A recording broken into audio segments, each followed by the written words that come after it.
two titans of the mound will face off in the field of battle. 2007 Cy Young Award winner Jake Peavy taking on 2011 Cy Young Award winner Justin Verlander.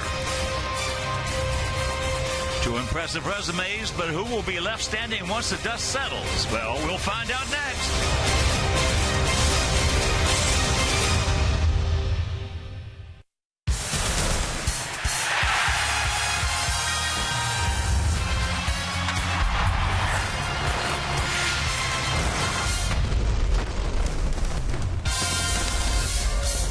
We are coming to you from city beautiful Chicago, Illinois, where this afternoon Comcast Sportsnet presents White Sox baseball. It's Paul Konerko, Adam Dunn, Jake Peavy, and the Sox as they get set to butt heads with Prince Fielder, Justin Verlander, and the Detroit Tigers. Hi, everybody, and welcome. I'm Ken Harrelson. My partner, Steve Stone, is just a little bit under the weather. He's okay, but he's a little bit under the weather today, and sitting in for him is former White Sox outfielder Mike Huff. Mike, welcome, buddy. Thank you very much, Hawk. And, you know, in this series right here, we've lost the first three games. We gave them the first two. But they've had their way with us for the most part. Unfortunately, they seem really to. You know, you think about that first game, Chris Sale, ground ball, could have been a double play, finds a hole, gets up the middle, a little bit indicative of the year for Chris Sale. Followed with game two, where we've had bad defense, it seems like, all year, this time in the outfield. Well-hit ball that Viciedo just can't quite pick up, and what should have been a double ends up being a home run with a couple errors. And last night, sometimes you just get beat, and as you said, Prince put Detroit up early. Big three-run home run in that first inning, and we just weren't able to come back. Sometimes you win some, sometimes you lose some, but as you can see, this year the errors have killed us. We've seen it on an unfortunately consistent basis, and for these first three games, same thing has happened.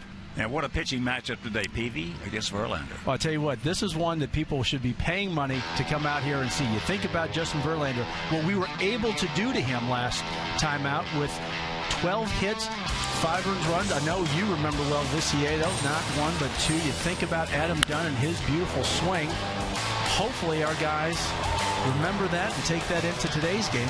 But you put Jake Peavy on the mound, you can see what he's done at home. 4-0 in his last 5 starts, a 2.08 ERA.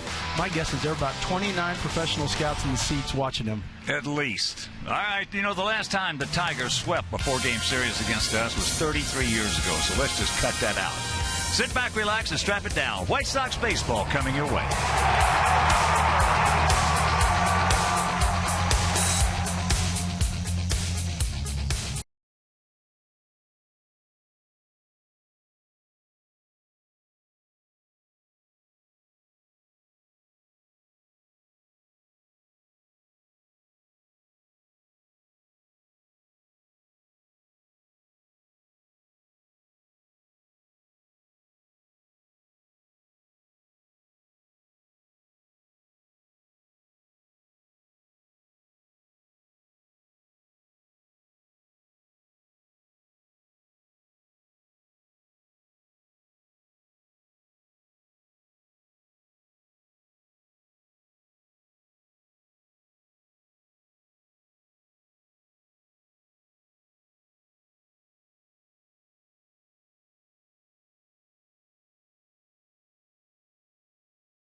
Illinois. Through it all. AT&T Ubers. Visit att.com/freeyourtv. Rethink possible. And by Ford. Check out America's freshest lineup at your local Ford store or at localfordstores.com. Welcome back to beautiful US Cellular Field for the finale of this 4-game set. And right now, let's check out Jim Leland's starting lineup for this afternoon's ball game. Top third of Jackson, Hunter, Dirks. Middle third of Fielder, Victor Martinez, who is red hot. He's barreling up everything. Peralta. And the bottom third of Kelly, Pena, and Santiago. Defensive setup for our guys in the outfield: Viciedo, Diaza, Rios. Around the horn, it'll be Gillespie, Ramirez, Keppinger, Dunn, and the battery of Tyler Flowers and our 32-year-old right-hander, Jake Peavy, possibly making his last start in the Sox uniform. There are the numbers on Jake. 13th start, 1 complete game. And boy, I'll tell you, if it is indeed his last start, we're going to miss this guy. He is some kind of asset to a ball club. Now let's check out the men in blue today. Behind the plate will be Jerry Meals, Bruce Reckman at first, Chris Conroy at second, and crew chief Gary Darling over at third. So we are just about set as Austin Jackson stands in.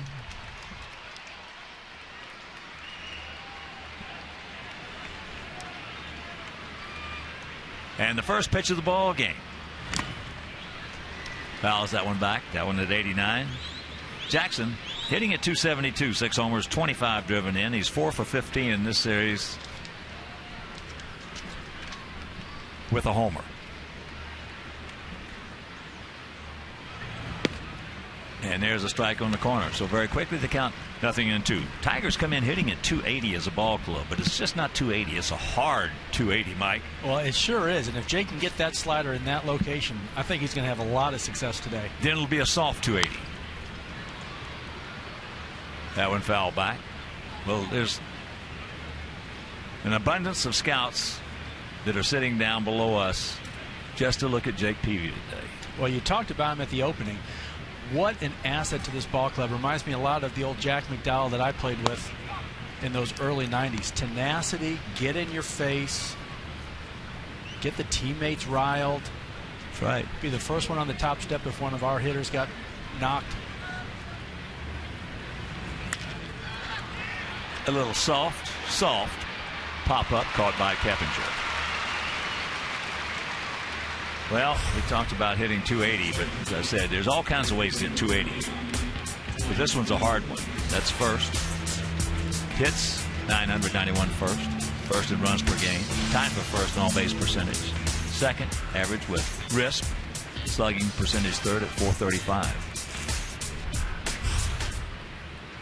Now, Cabrera played in the first game, part of the first game, then left, and he hadn't been on the field since then. So we had a golden opportunity to take advantage of that, but Prince stepped up. He really did. You talk about those impressive numbers. When you can get guys in, runners in scoring position, 2 outs, less than 2 outs, and you're going to lead in runs scored. That gets a piece of Tyler Flowers. So he'll walk it off a little bit or try to. That'll get your attention. You also mentioned Martinez, how hot he has been July, the whole year. Torrey Hunter, not too far behind him, batting .354 this month. 16 runs scored, 4 doubles, 2 triples, 5 home runs, 16 RBIs in 19 games. For a guy that's hitting number 2 in your lineup, oof. Well, he's definitely been a big pickup for this ball club. On the field, in the clubhouse. He has 2 home runs. He's 5 for 14 in this series. And he has hit Jake well, 6 for 13. 1-2 the count. Now, the scouts are not necessarily looking for Jake Peavy to go out there and win a ball game. What they're looking for is just to see if he's healthy. Most definitely. How does he look? Is he fluid? Are there any signs of that lingering effect from the injury? Pops him up. Diaza. 2 down. Good start for Jake. Working in, working out. Let's hope this is a good sign. We've talked about him being able to be fluid, hitting a couple locations.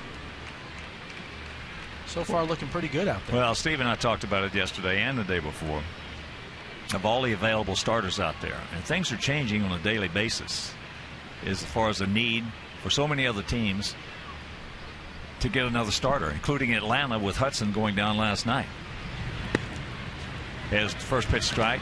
But even before that, for me, of all the available starters out there that we've heard about, Jake would be number one. Oh, I totally agree with that. Yep. Foul straight back below us. Trying to give us a souvenir pair. You're absolutely right. Someone that has been playoff contention, someone that has won a Cy Young, someone that, as you talked about, is a gamer and you know is going to help motivate everybody around him. How can you not want to have a guy like this on your staff? Thought Rick did a great job of signing him for 2 more years. Yeah. 1-2 the count.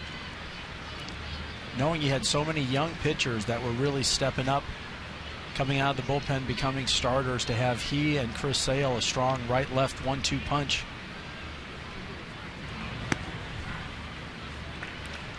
Well, we've got 4 left-handers. They're all young. And we got another kid coming up. Eric Johnson, big right-hander. That's going to be a good one.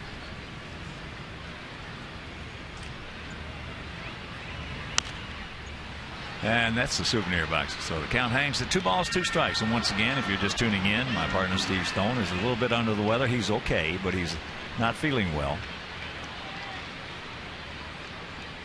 And what he's got, we've all had. 2-2. Another foul ball. Dirk's doing a good job battling off some good pitchers' pitches. Did a great job not swinging at that hard curveball slider from Jake. Taking the count to 2-2. You see Prince on deck. Some pretty impressive numbers there. Well, you take Cabrera, you take Prince. It's the best 2-3-4 combination we've seen since Ortiz and Ramirez. Yes. It has been a while and very imposing. The type of lineup you're used to seeing maybe in a New York or Boston. But Detroit has done a great job of assembling a solid ball club. He gone. 1-2-3 inning. Nice inning for Jake Meister. And after half inning of play, it's their guys nothing and our guys coming to bat.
Top third of Piazza, Ramirez, and Rios. Middle third, Adam Dunn, Canerco, Tappinger, probably swinging at that good. Bottom third of Gillespie, Viciedo, and Tyler Flowers. Defensive setup for the Tigers, Dirks, Jackson, and Hunter from left to right around the horn. Kelly, Peralta, Santiago, fielder in the battery of Brian Pena. And the 30-year-old right-hander, Justin Verlander. 6'5", 225 pounds, out of Lakeland, Florida, and there are his numbers. He is our Lexus, pursuing perfection, starting pitcher for the Tigers. And before we show you our picks to click, you at home select yours.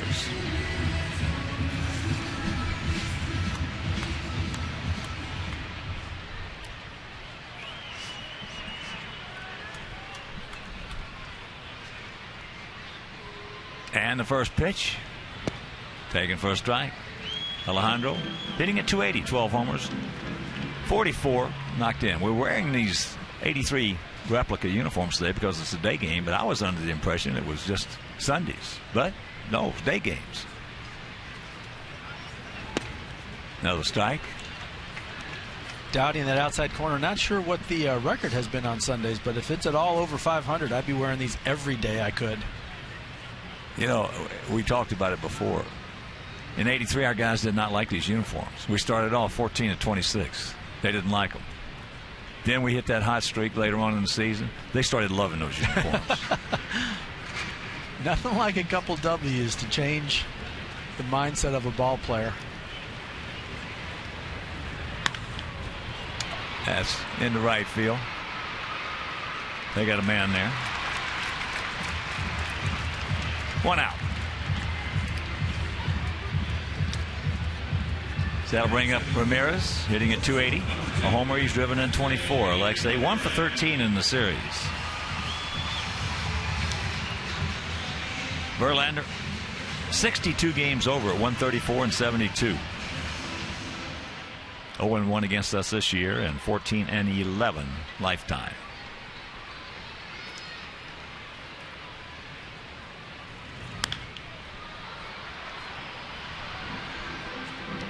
Alexei getting aggressive there. 3 strikes to Diaza. Like with Jake wanting to get ahead of the count, Justin not afraid to try to pound that strike zone.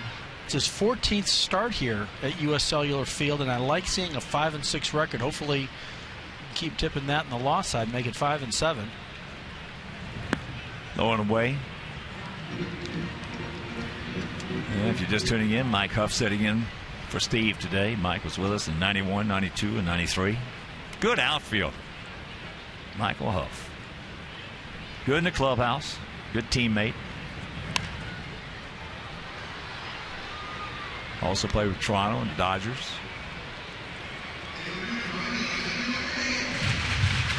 We loved roaming the outfield here. It was very fortunate. Lance Johnson, Tim Raines, and I, not too many balls hitting the ground. No, that's exactly right.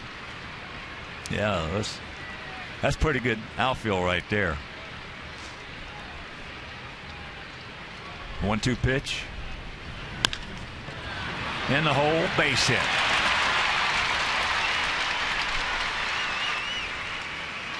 And right now, let's check out our Farmers Insurance picks to click this afternoon. Manjo, our director and the crew, was Alexei, who just got a base hit. Mike and Steve are going to go with Cappinger. And the best training crew in the business. Herm Schneider, Brian Ball, Alan and Alec Thomas, Alan's son. We're going to go with Alejandro Diaza. Boy, those guys, as I said, it's hard to say anybody's the best in this game of baseball, but there's none better than Herm Schneider, Brian Ball, Alan Thomas. I'll tell you what, you look at what they've done with the pitching staff over the last 10 years. There's Hermie right there. Keeping our guys healthy. This year is the first time I can ever remember not having a starting 5 out there 90% of the time. Well, you can go back 15 years and check the records and find out how many millions of dollars that those guys have saved this franchise by keeping people on the field. I tell you what, we did not want to have any type of injury. Herm would get on your butt. He would work you until you were sore beyond belief. Yeah, that is why people stayed on the field. And they did their routines to stay healthy. Dr. Payne, when he used to give me my cortisone shots, boy, he would have the biggest smile on his face when I would walk into his office. Yeah. I remember it as well, dragging my feet like a puppy with my tail between my legs because I knew what was coming. Yeah. But you do your preventive maintenance work. And boy, Allen's AT's son. I tell you what, and this is no exaggeration, he's 12 years old now, and he's as good an outfielder as probably 70% of the guys in this league.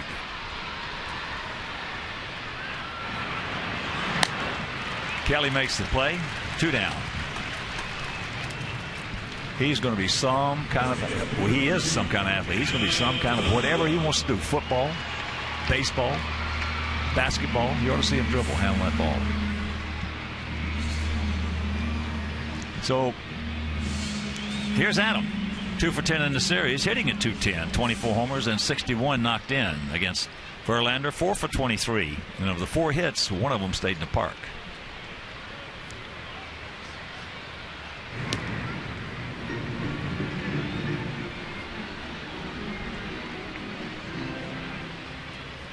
Most pitchers, when they throw to first, you've got to make a step.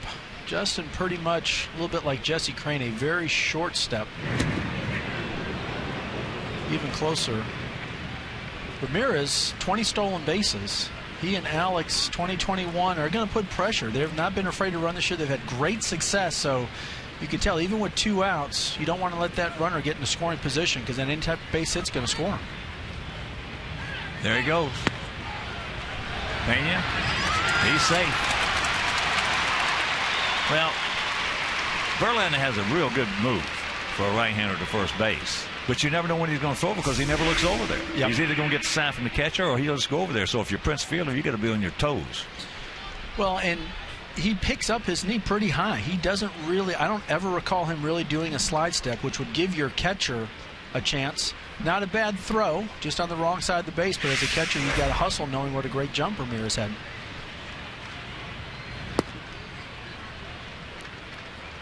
And now a lot of room. You've got that big shift on the infield. Third baseman now has to play closer to third base, not wanting to give Ramirez an easy stolen base, easy 90 feet over there. So Adams got a lot of room, left center, right up the middle. A lot more holes in that infield and outfield now. And that's the new career high for Alexei, 21 stolen bases.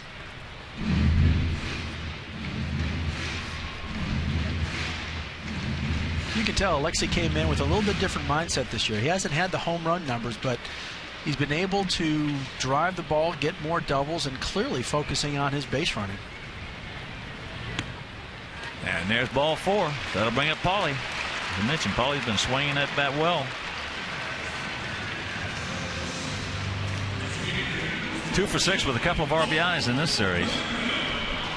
But he's had good at-bats. That's what you want to look for. It's not so much results. It's what kind of at-bats he's having. Yeah, no other sport can you do everything right and still fail. Get that slider away, you square it up, line drive, and someone standing right there at second base or in right field. You go for that jump shot and you do everything right, you're going to make it. Get on that free throw line, do everything right, it's going to go in. Baseball, can't control it. Well, ask Victor Martinez. He's been hitting bullets everywhere right at people. And look at this. Sox take a quick 1-0 lead on the base hit by Paulie.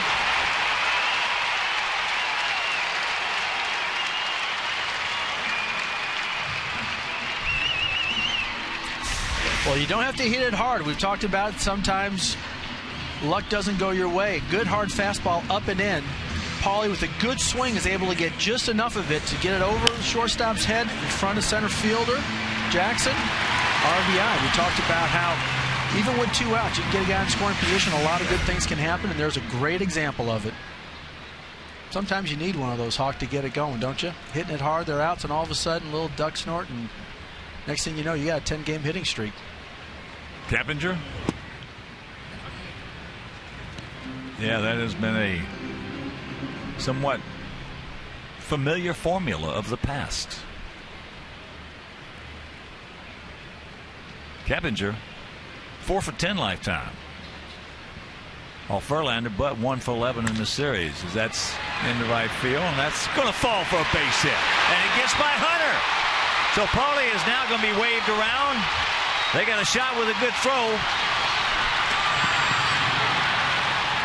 And they get him, but we put a 2 spot on the board. And after one, it is 2-0 Sox.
In the game, brought to you by Miller Lite. Now, how about these White Sox coming out against Justin? Not a bad pitch. Keppinger not afraid to go the other way, and Torrey kind of caught in between. Center fielder moving to right. Sometimes that ball bounces a little bit funny, but does a good job. Hits the cutoff man, and a great throw. Unfortunately, got Paulie by a few. So here's Fielder. Prince hitting at .269, 17 homers, 74 knocked in. Takes first pitch strike. What do you think about Joe sending him there? Putting some pressure on him early in the game? I love the way he coaches third base. I think all season long, and this is our 99th game. All season long, there's only been 2 times that I disagreed with him. That's impressive. Yeah. All the decisions they make. Yeah, but just because I disagreed with him didn't make him wrong. Right. No, that's true. Good change up there by Jake. Getting ahead. Don Cooper constantly stressing that third pitch, going 1-2 versus 2-1, how critical that is for the pitchers. Knocks it down, picks it up. Got time. Yes. Yes. Well, Ingrid catch a break. Here comes Jimmy. And we may have caught a break here.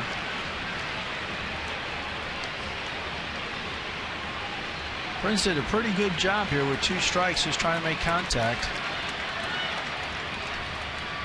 You see Jimmy asking, are you sure of it? Looked like Bruce said yes. One of the best parts about Prince is that he's not afraid to shorten up. Gillespie does a good job of knocking it down, a good hard throw, but I think you're right there, Hawk. I think we caught a break. We'll take it. Oh, we're due a few. Well, you know yourself, Mikey, in this game, you make your own breaks. We're exactly where we should be. Yep. We've had a lot of breaks so far this year, and they've all been bad. It's from our standpoint I'm talking about. No. I think just objectively. We won't talk about some of the missed calls here and there, but there have been a few, and unfortunately, you like to think they even out.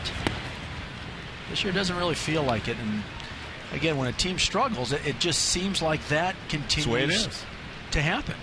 That's one of the syndromes. This has been a well-umpired series.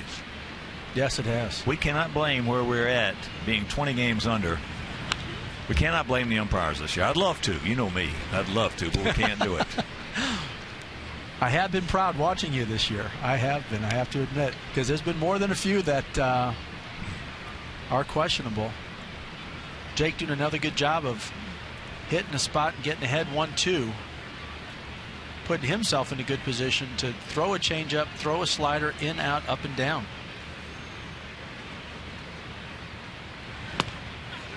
He gone. 2 down. And that was nice. We talk about working in, we talk about working away. You can see that pitch count.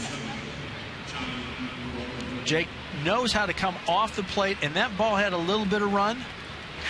Victor just trying to foul it off, still couldn't do it. That'd be the second out. Here's Peralta, 3 for 13 in the series with a homer. Takes first pitch strike.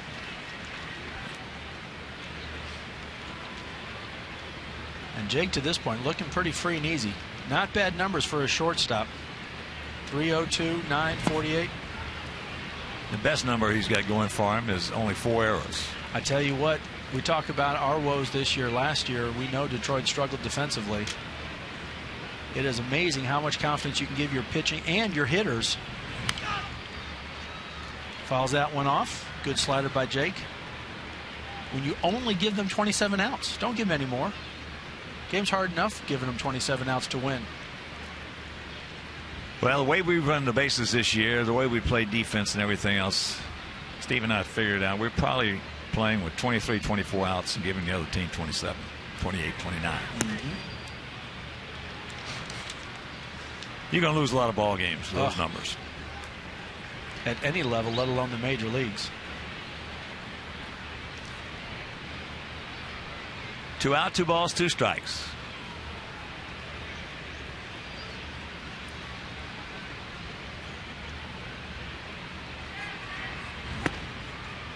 Full count.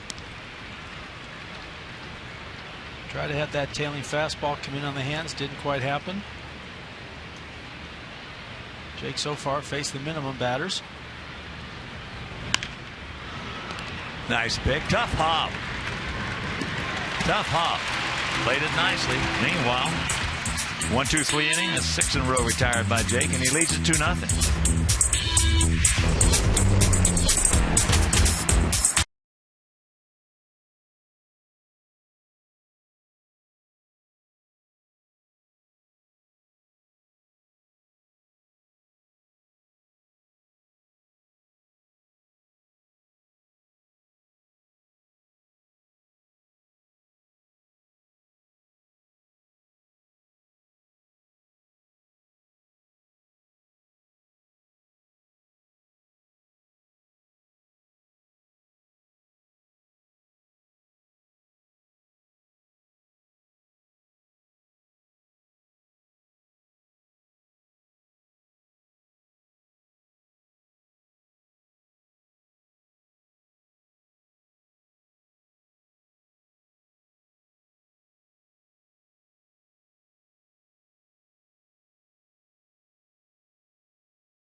The 2013 Blackhawks convention.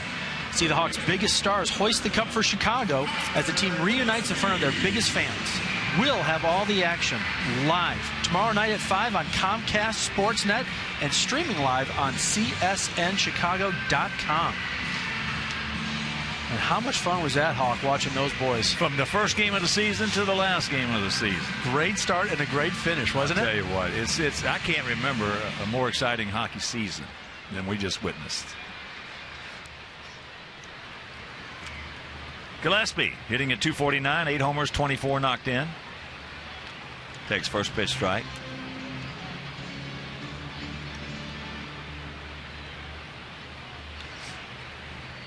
Connor's solid season, 249, 824, as you see, and playing a solid defense at third base. They're starting to get to him a little bit with changeups. Yep. Well, I know he came in probably as a utility player when Rick picked him up, but I thought he's done an admirable job stepping in and playing almost I think every we all day. expected him to hit, but where he's really surprised us is with throwing the leather. He has really played a solid, as you mentioned, solid third base. Well, and in that last inning, that was a very tough, hard hit, short hop where you couldn't quite come in and you weren't going to be able to get back enough to get an easy one. He played it beautifully. Getting back to those Hawks, how much fun. In those early 90s, Jeremy Roenick used to come out here all the time and run around the outfield. I know there was a bunch of us, Robin, myself, Jack, would love watching them. And it's neat to see them bounce back. And I love JR. He's a character. He is a solid character. Oh, I say that lovingly.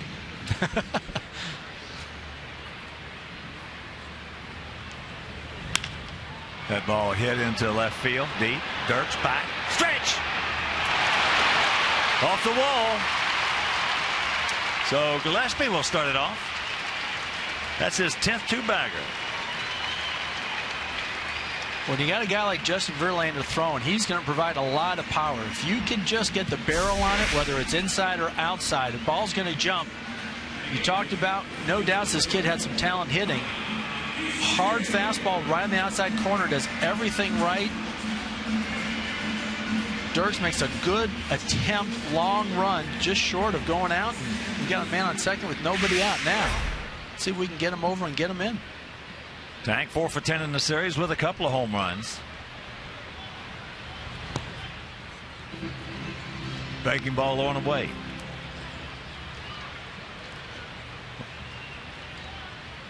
And of his 9 home runs, 4 of them this year have come against Detroit. And this is just the 7th game we've played them. In the first 6, they've won 4 of them. We played 3 at their place, won 2 of them. They come in here and beat us 3 in a row. It's not who you play, it's when you play them. No, that's so true. And again, you talk about the ebbs and flows of a 162-game season.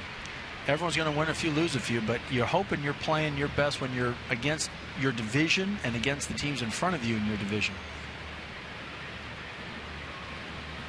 Taking 2 out of 3 from Atlanta made it appear that he might have been going in that right direction. And we talked about Chris in his first game, a couple C&I ground balls, hit hard, but could have been double plays. Well, here's the thing for all of you out there who missed that first game. Great matchup. Sale against Scherzer, arguably the 2 best pitchers in the American League. Scherzer goes 8 innings, gives up 2 earned runs. Chris Sale goes 8 innings, gives up 2 earned runs. And we get beat 7-3. Yeah. You know, 5 unearned runs we gave them.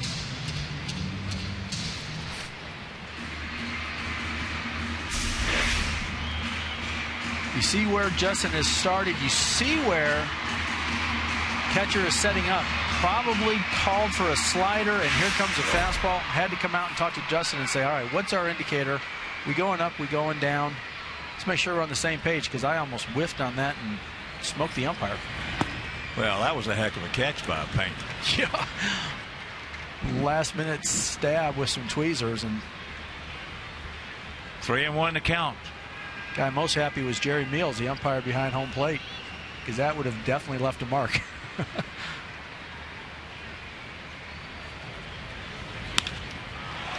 That ball hit deep into center field. Tag up, Connor. That a boy. So Tank gets the job done.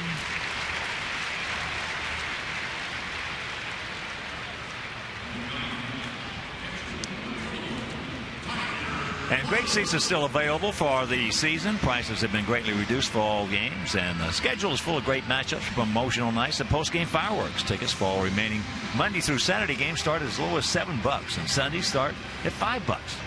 Purchase your tickets today. WhiteSox.com or 866-SOX-GAME. Infield in for Flowers. Tyler at 203, 8 homers, 22 knocked in.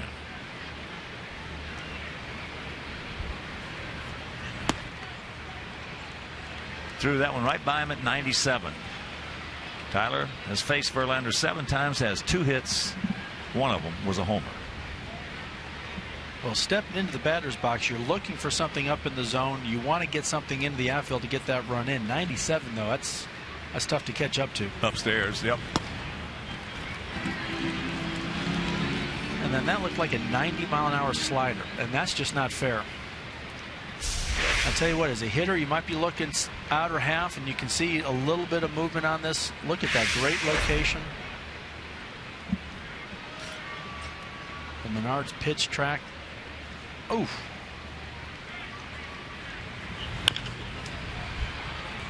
That curveball out in front. You like to see Tyler choking up a little bit. You look at his hands. You don't see that too much these days, Hawk, and that was kind of an everyday thing when I was coming up in the minors and the majors. I'm sure in your day, better pitchers, 2 strikes, you got a guy you can get in. You're going to do whatever it takes, choke up, control that bat a little more. 2 down.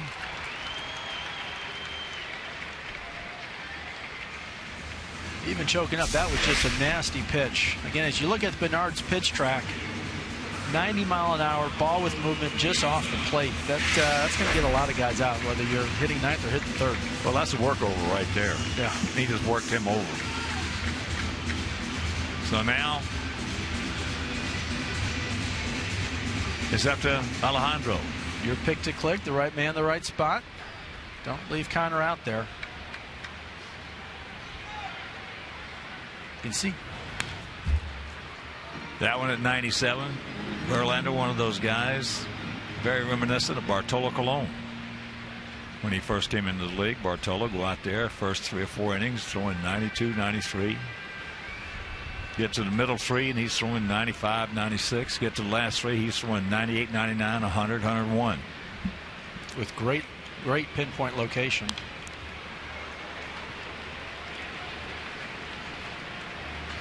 Bartolo Colon in his career has been better than an outstanding pitcher. He's been better than that.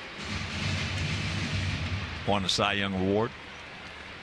We tried like the devil to keep him, but Angels came in and just overwhelmed him with a lot more money.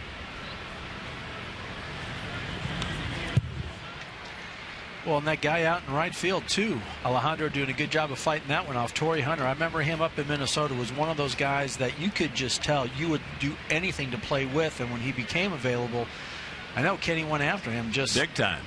California just threw too much money. They just came in and just. Generational money. Hard for a player to say no to that. Yep.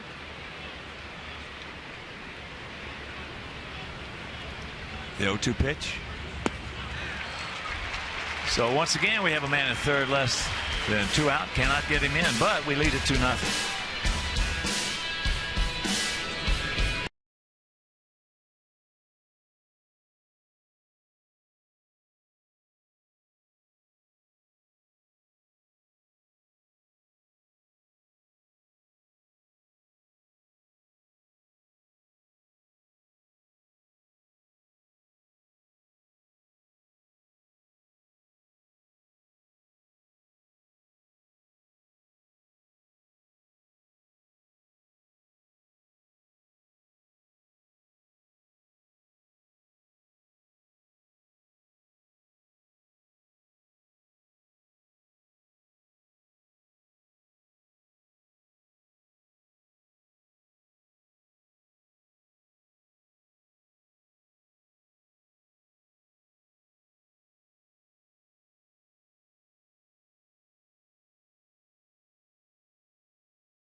Rover. Watch as Cap and his panel tackle MLB trade rumors, talk Bears training camp, and debate all the day's biggest topics. Don't miss Sports Talk Live tonight and every night at 5:30 on Comcast Sportsnet.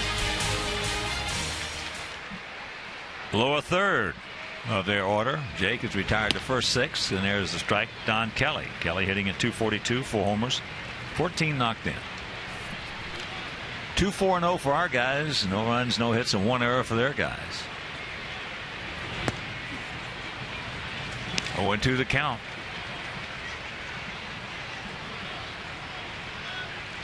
And Jake looking nice and comfortable out there, hitting some spots.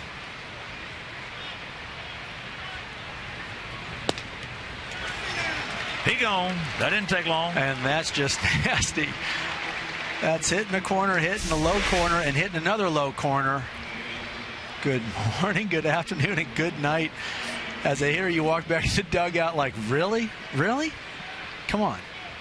Give me one to hit. Hey, we've both been there and done that.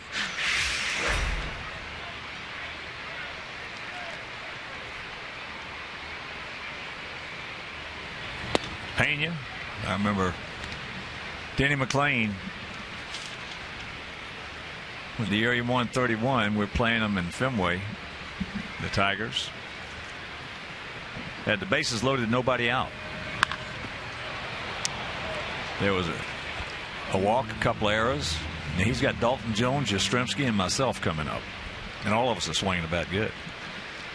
He strikes out Dalton on 3 fastballs just above the strike zone. Yaz comes up. First 2 fastballs right up there. Swings and misses, so he's 0-2, throws him another one, same place, fouls it back, throws him another one, strikes him out. So he's thrown 7 pitches, 7 fastballs. I go up there, he throws me 3 sliders on the block, I never swing the bat.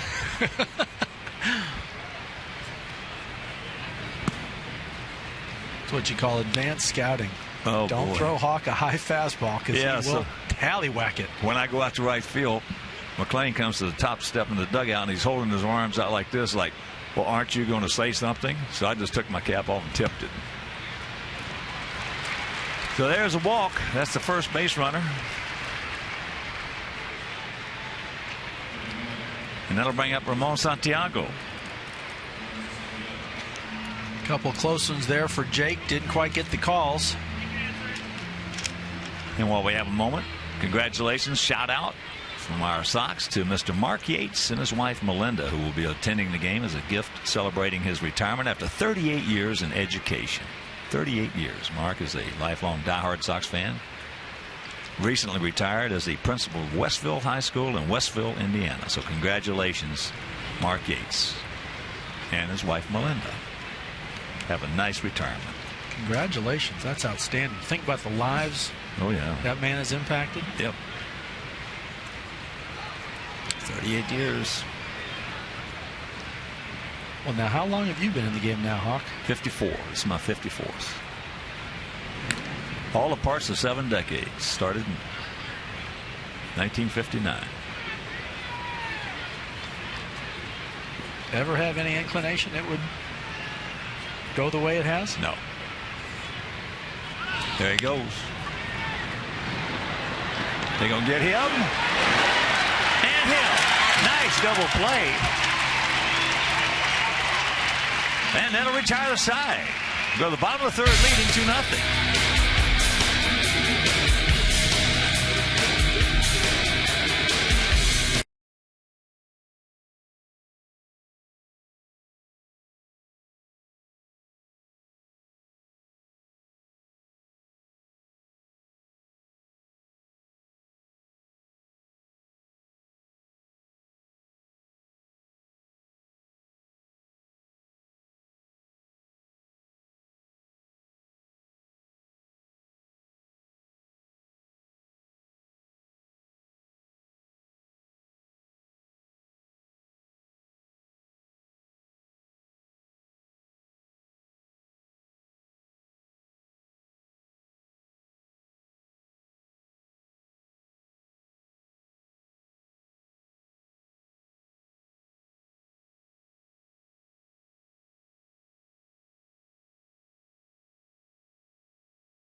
Jeff Keppinger, quick feed to Ramirez. Good pick by Dunn. Ramirez humping up on that one, putting a little something, and Adam with a great pick out of the dirt. Close. Santiago trying to sell it a little bit too much. Sometimes those umpires don't like you showing them up, Hawk, do they? Nope. No, they do not. And they're not afraid to look at you after that and say, you want to call yourself safe again? I keep calling you out. Sometimes they tell you stuff worse than that. I'll tell you what, you talk about the umpiring this year, and I remember when I first came into the league, there were a half dozen of them that really felt the fans were here to see them. So they were going to call you out in strikes or throw you out at first with the big whatever. Here's Alexei. He singled and scored back in the first inning. Yeah, well, of course, I'm way ahead before you. My time zone, you start cussing at them, they start cussing at you right back.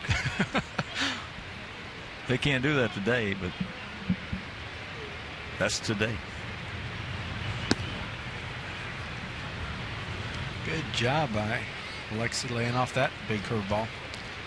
I tell you, the one thing I always thought about for umpires, bottom 5% of the players go back to the minors at the end of the year just because they struggle. That's just foul. That coming. Always wondered why I couldn't convince the umpires union to say, you know what, not that you guys aren't doing a good job, but how about bringing up the top 5% in AAA and sending the worst 5% down to the minors to get their act together? Always kind of seemed logical, but you know, sometimes working with that union, logic doesn't matter.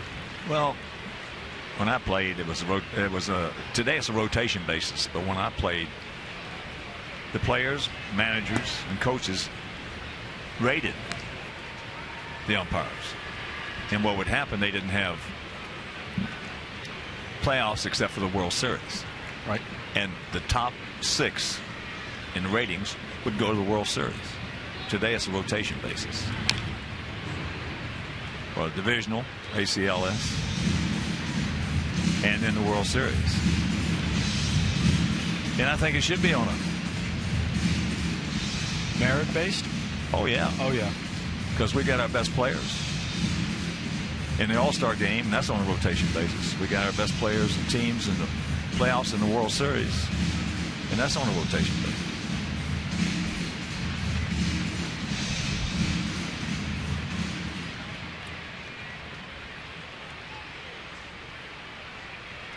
Alexei battling here, 2-2, no outs.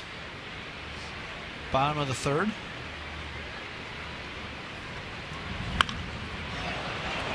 That ball just hammered, foul.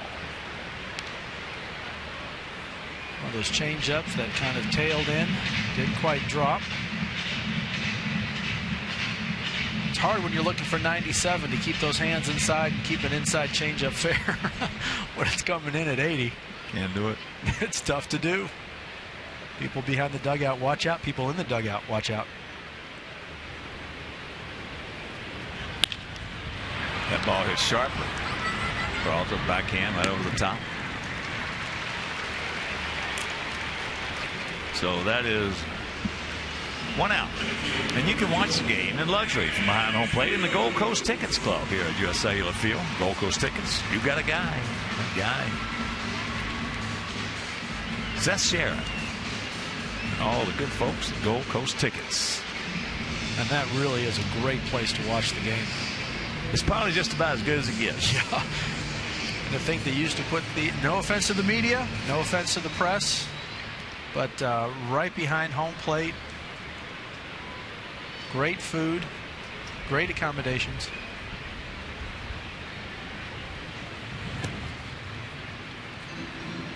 Good job. Rios takes ball 1, a breaking pitch. He popped up to third his first trip. And that was a good yacker by Justin. Alex doing a good job of not even. And there's a base hit. So good speed aboard. Rios 21 for 27 in stolen bases. A lot of hits for righties in right field, lefties in left field. If you can use the whole field, that is a great location. Slider away. Alex staying with it. Getting it through the infield. And like you said, one of our best base runners on base. Put a little bit of pressure on him. Keep adding to that 2-run lead.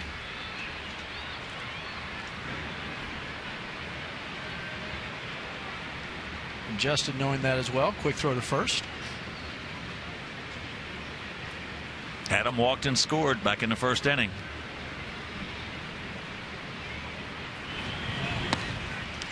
Starts him off with a changeup. Best base runners when you were around, Hawk. Not necessarily the guys that stole the most bases, but who were the best base runners? Got a lot of good base runners. Louis Aparicio. Back in those days, you only stole when it was necessary. You didn't steal. That's, you know, where the culture of the game has changed. You didn't steal.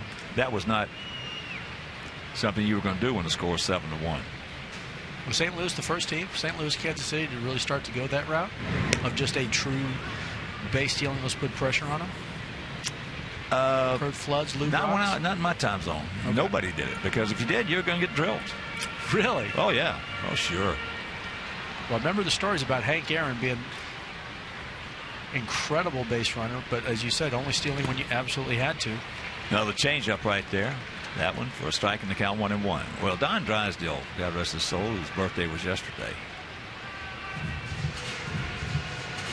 He told me that two guys in the National League who could steal a base anytime they wanted to were Hank Aaron and Dick Allen. But you only ran. Mickey Mantle was the fastest guy to this day I've ever seen in a pair of spikes. And I think his stolen base high was 23. Yep. Only needed it when you were losing by 1/8 inning and everybody knew you had to steal, right? Yeah. He told me after he retired, and I'd retired, we're playing golf down in the La Romana in the Dominican. There goes Rios. So Kelly with the pick. And now they're safe at first and Crow took him off. So Alex had a shot at third base if he had seen what was going on. He didn't, so he's still at second. Absolutely right. This play pulls Kelly all the way deep in the hole, and as the third baseman, Alex, having tried to steal, could have easily let that stride out. You'll see Prince doing everything he can, but clearly off the base. There comes the foot. There goes the catch. Good call by Bruce Dreckman at first base. We got a couple guys on. Now let's put some pressure on him. And here's Paulie. He had an RBI single in the first inning.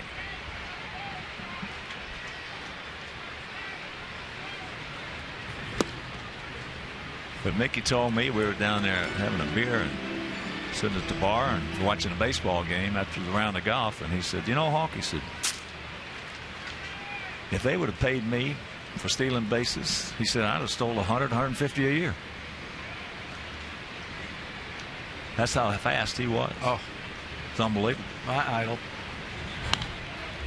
My idol, because I hurt my knee in high school, which got me out of the football, basketball world into baseball, and knowing that he blew out his knee his rookie year and still was that fast, that powerful, and had that type of career, just, oh. One of my honors was getting a chance to meet him, shaking his hand. Actually signed a baseball for him. You still have it. He was something.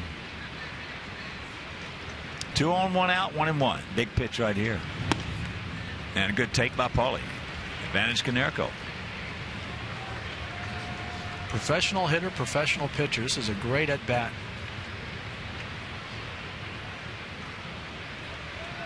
I always love watching Paulie on these games. Kids, for those that young, just coming up, here's a great example of how you approach every at bat. Could not check it up.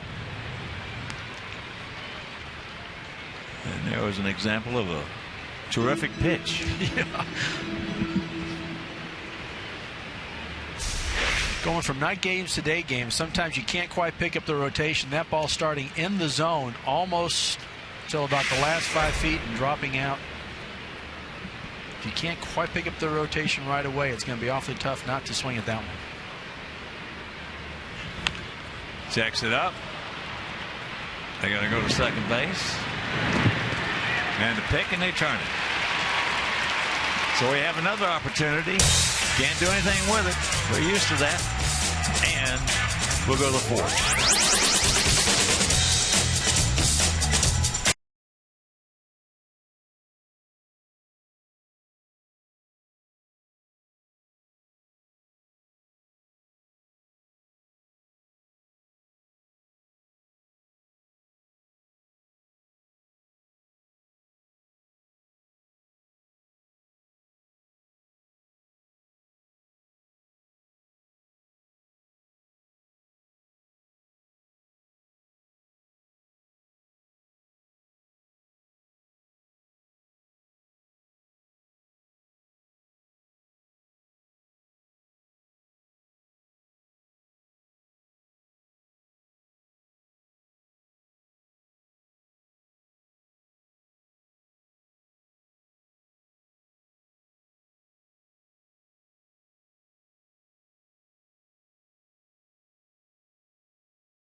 Tacos from Taco Bell. Live más.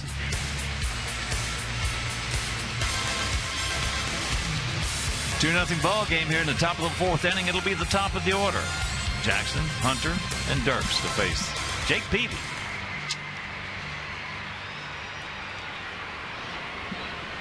Austin Jackson leading off the ball game, popped up to Keppinger. Rips that one by. Got a breaking ball up. Slider. So you can cancel a post-game show. That's the first hit for the Tigers. And you can send us your comments on today's game through Twitter using hashtag White Sox Talk, and we'll read one back later in the game, and it just might be yours.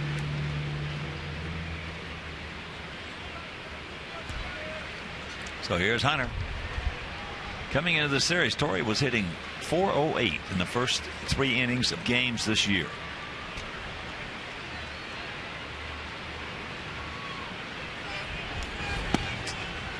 Takes first pitch strike.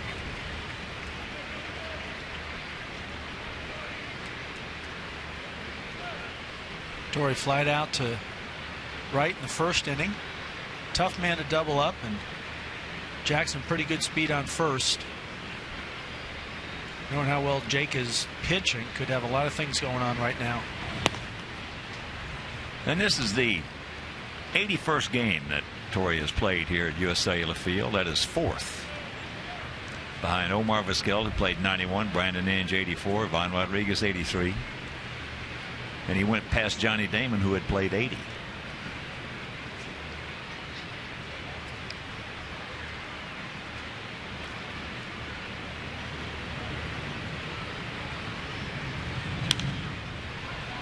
Underneath that one, trying to take it into right center. Good approach. Keeping his hands inside the ball, trying to punch it through there. Jackson with a decent leadoff. Keppinger, ball on the outer half, and you can see Torrey trying to have his momentum go that way, keeping those hands inside the ball, just underneath it. Jake doing a great job, and again getting ahead. A little bit of a quick pitch there, just missed a little outside, a little bit up. Still throwing in the low 90s though, even in the stretch. 2-2 the count. If you're just tuning in, sitting beside me today, former White Sox outfielder Mike Huff sitting in for Steve, who's a little under the weather. He's okay, but Just not feeling real good.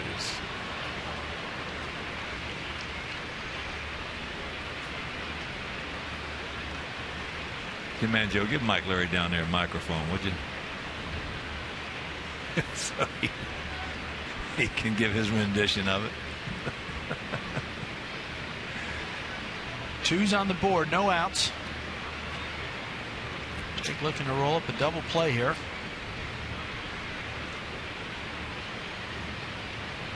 Austin Jackson, not too big a lead, but definitely far enough off that if it's a softly, weakly hit ground ball, it's going to be tough to get him at second.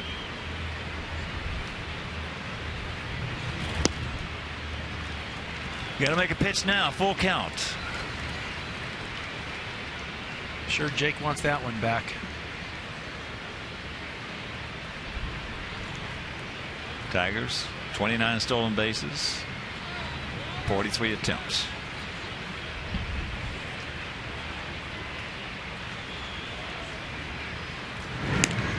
When you got an offense like they have, no need to run. You know, how many innings have we ran ourselves out of this year and got picked off?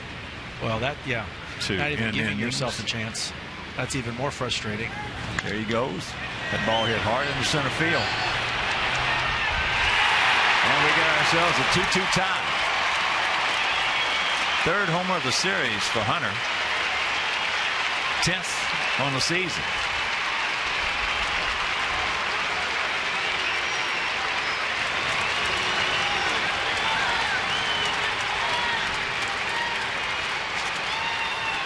Well, here's our Ford home run replay.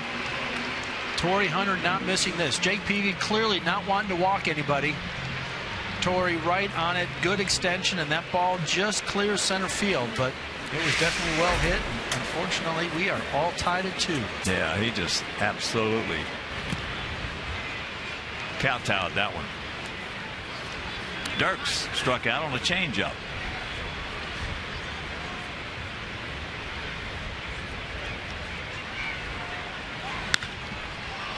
And that is into left center.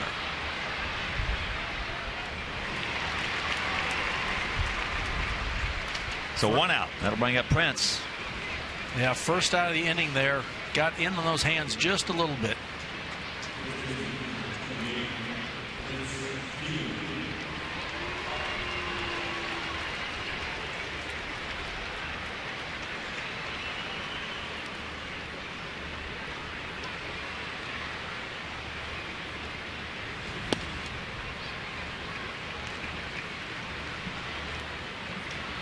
Jake hitting a good spot right there on Prince.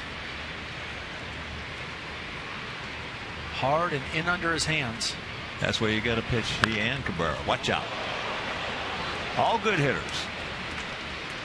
There are always exceptions to every rule in baseball. That's what makes it such a great game.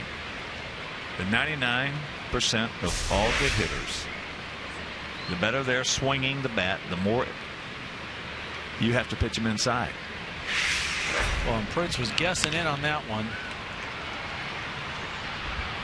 Well, that's the purpose of that, to get hitters looking inside. Yep. Jake tried a nice backdoor curveball slider there. Prince fouling it off.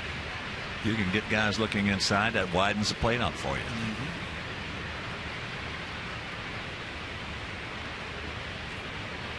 We saw it with Martinez in that second inning. Again, now Prince has in the back of his mind, hard fastball inside off the plate I fouled. Good slider just off the plate outside. What's coming next? 1-2. That was one again, Jake, if that ball's up a little bit higher. We saw Justin Verlander a couple pitches earlier. With those big curveballs that start in the zone and fall out. That one unfortunately was out of the zone before it fell into the dirt. Prince wanting to bite at it, but here's a big pitch. Yeah. You don't want to go 3-2. No, same thing with Torrey. He gone. 2 down. Yeah, Torrey 2-2. Missed, went full, and then the 2-run homer. Time now for the whiff brought to you by Head and Shoulders. Going with Mr. Martinez again in that second inning. Dotting a fastball for a strike. Just coming in a little bit. Gets the corner, and then, like we talked about, you ride the plate, you make them chase your pitch. Whiff by Head and Shoulders. Martinez struck out. Takes a strike. Yeah, the reason those guys are real good hitters is because anything out over the plate, they just eat up. Yes.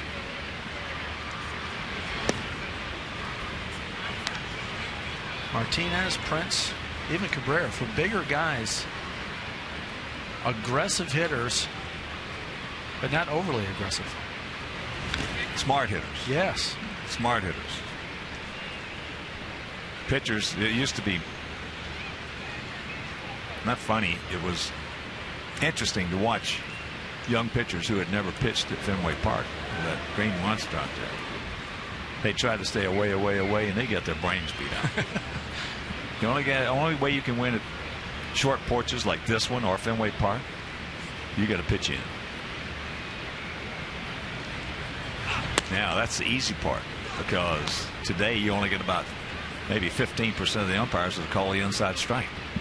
Well, and half the players are wearing catcher's gear that are hitting now, so there's no fear for them. Boy, what a big advantage that is. Never agreed with it.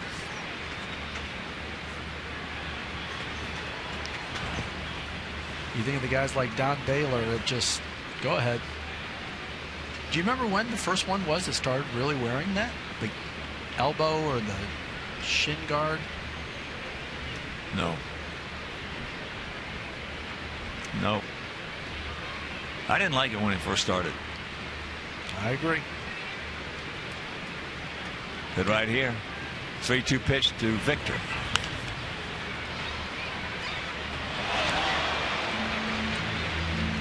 Already on a fastball. You know Jake is throwing well when a guy like Victor Martinez, who's probably sitting fastball 3-2, can't catch up to one. Pitch count starting to go up a little bit. 63 here in the fourth inning for Jake. Not bad.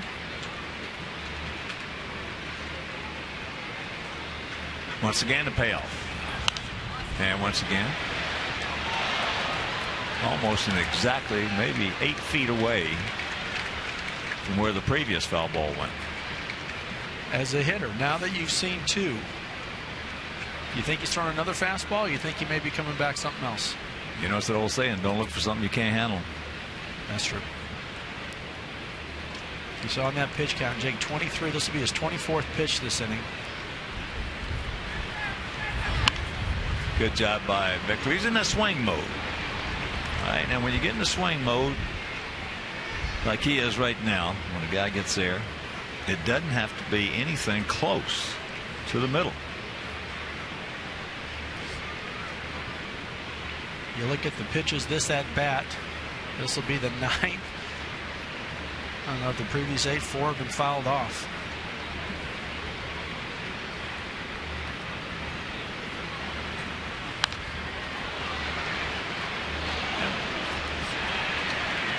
You can now make that 5 out of 9. As you look at the CSN pitch track, you can't fault Jake for this at bat. High, low, in and out. Victor doing a good job of just hanging around. Only 1 or 2 that Jake did hit on the corner or off the plate.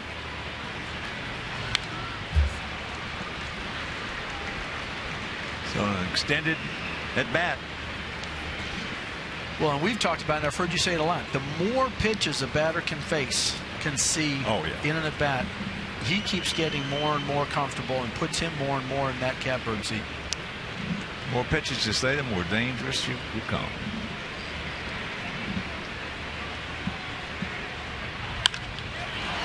High and deep to right. Alex back on the track. Makes the catch.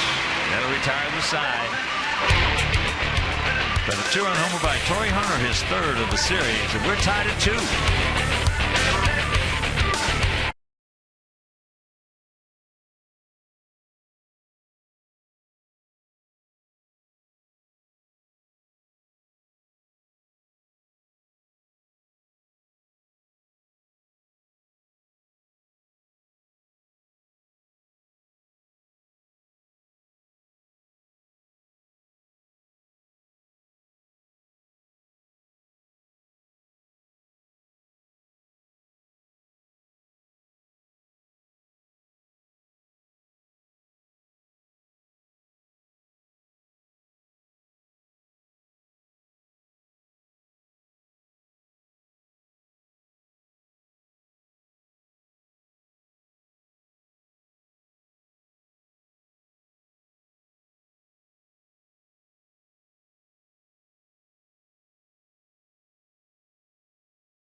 And this, we talk about pitchers going down, and last night a tragic injury.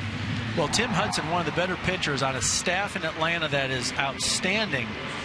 Covering first, has his foot totally on the base, and Eric Young, as you see, going for the middle of the base, steps on it and breaks it.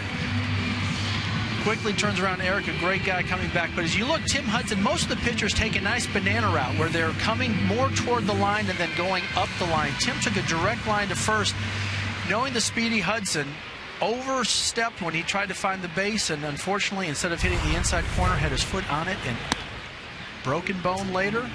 Jake might become a lot more important to that organization. Well, they're going to be looking for another starter now, but Mike, you just brought up the key point to that.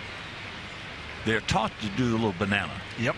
Now, if he had done that I'm not going to say it wouldn't have, but it would have certainly lessened the chances. When you take that direct line, boy, I'll tell you, you're going to be vulnerable. Really vulnerable. The reason for the banana kids is that you end up running down the line with the base runner. It's much more easy to hit that inner half. And as Hawk just said, if you're taking a direct path, sometimes you can hit that inside part of the base, but if you don't, you miss it, your foot's going to slide right over the middle of it, and just what happened did to Mr. Hudson.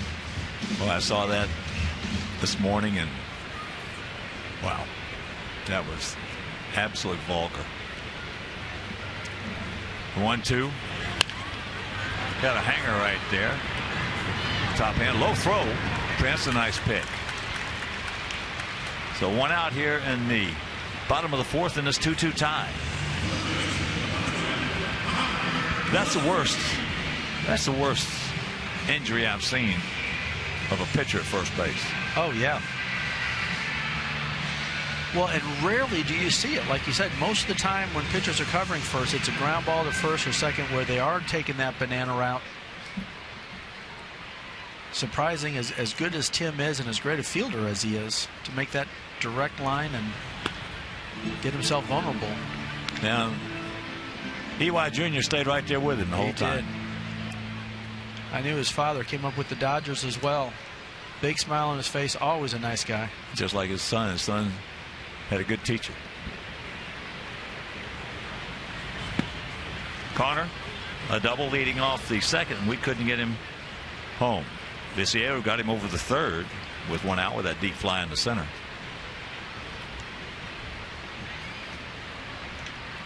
And unfortunately, that's when the strikeout king came out. How's that back? Justin struck out Tyler Flowers and Alejandro to end that second inning. And how critical, looking back now, it would have been just to add one more. Make it 3-2. We had a chance in the third. Just add one more. Been 4-0. Now it's only been 4-2.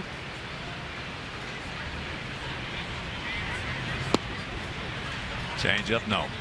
Good job. Well, that injury last night to Hudson, everybody had to hear it. Of course, we didn't have the sound on it, because when that ankle goes, everybody in that ballpark is going to hear it.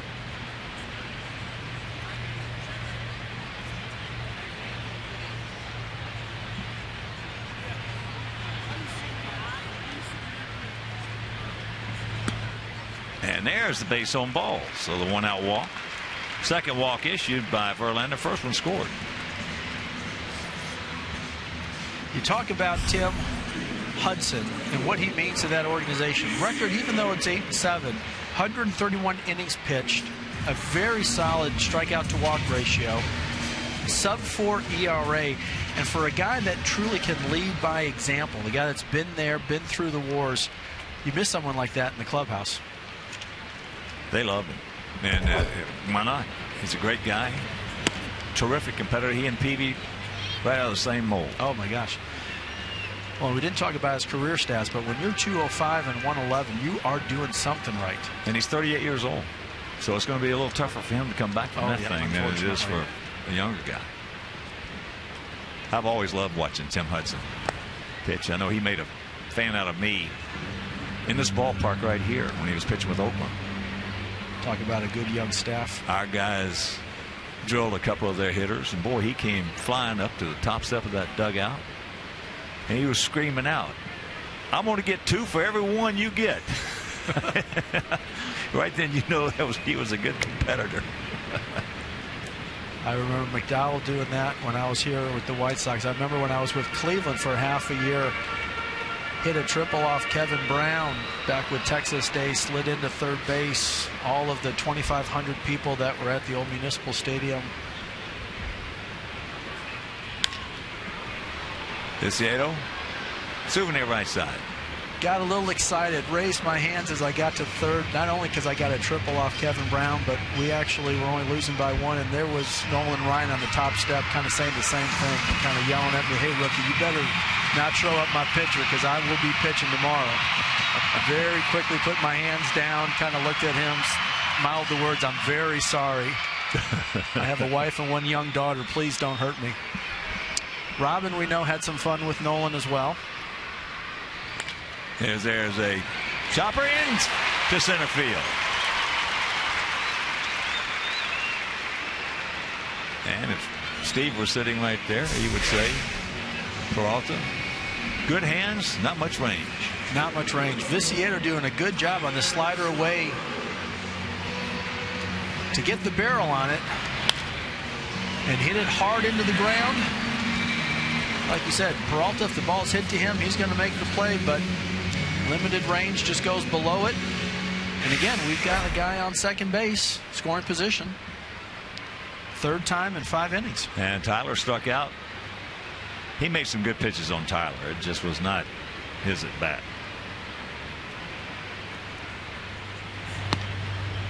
Starts him off with one right on the outside corner. Now, as a hitter, you've got to be able to see a pattern here. First at bat, 4 pitches, all on the outside part of the plate. 2 fastballs, 2 sliders. You know you've got an opening over there on the right side. Well, he's staying out there, and the adjustment that Tyler should make in this situation would be to back off the plate 4 or 5 inches. That way you're going to have to commit to the ball away from you. Yep, striding into the plate more, you have to. And just play it back a little bit, punch it to right.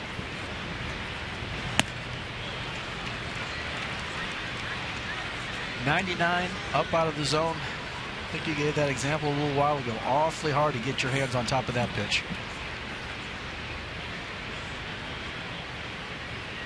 Kirby Puckett. Boy, he could hammer that 99 or 100 mile an hour fastball eye high. Yogi Berra. But again, using that batter's box, when you get a guy as good as Verlander, and he's making some good pitches on you, you got to make him think. You can't let him freewheel it. You got to move around in that box, so when he looks in there, he's looking at something different. You can see Verlander's pitch count pretty consistent. There's a shot, breaking ball. He cannot make the play. Off the edge of the glove. So,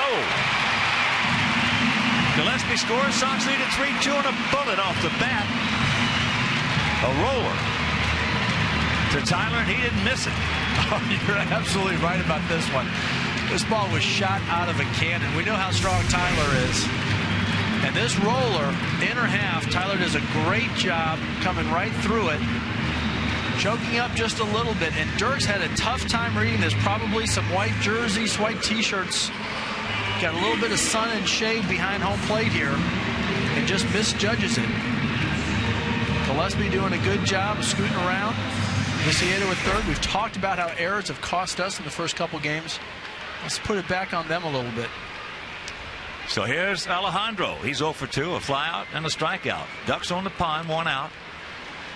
That one at 97. This is a big at bat in this ball game right here. So if you're scoring long, give Tyler a double. And Mike called it right on the money. He was having trouble picking that ball up. So a good call.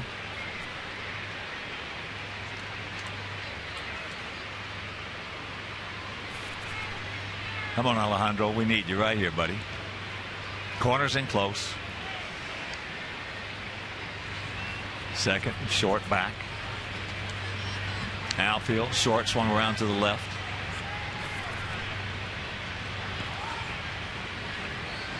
As you talked about, infield played him to pull. Here's our AT&T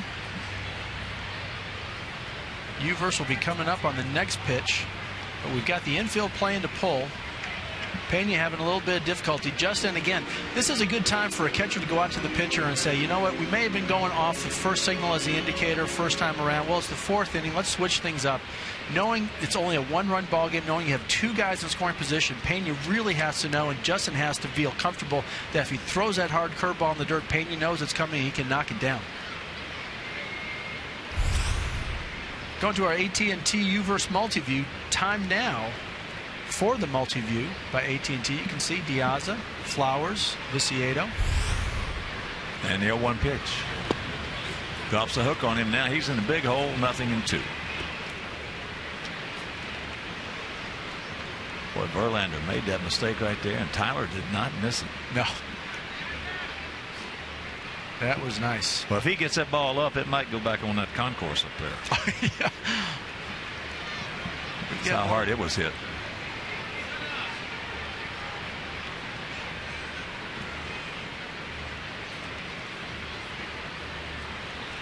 Verlander not sure what he wants, clearly not in sync with Pena. For some pitchers, that can get really frustrating. If you know what you want, you have a catcher that you might not have caught with a lot. When he's not calling what you want, you get out of sync. Look at that, shaking off again.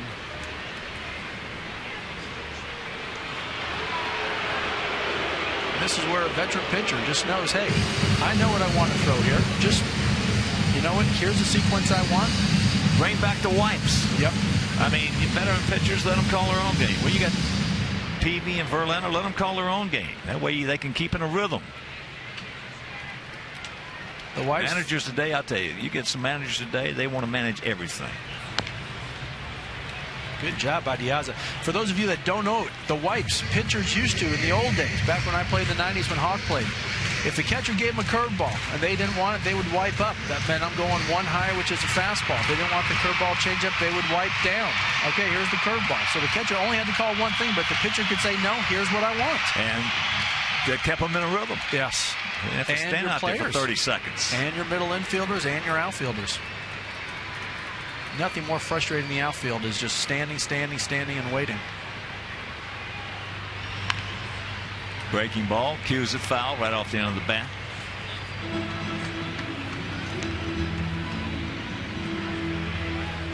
Still, and they're going to have another talk. Yeah.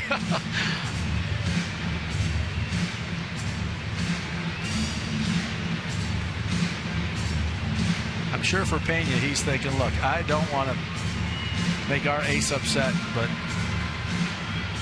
tell me what you want and I will do it.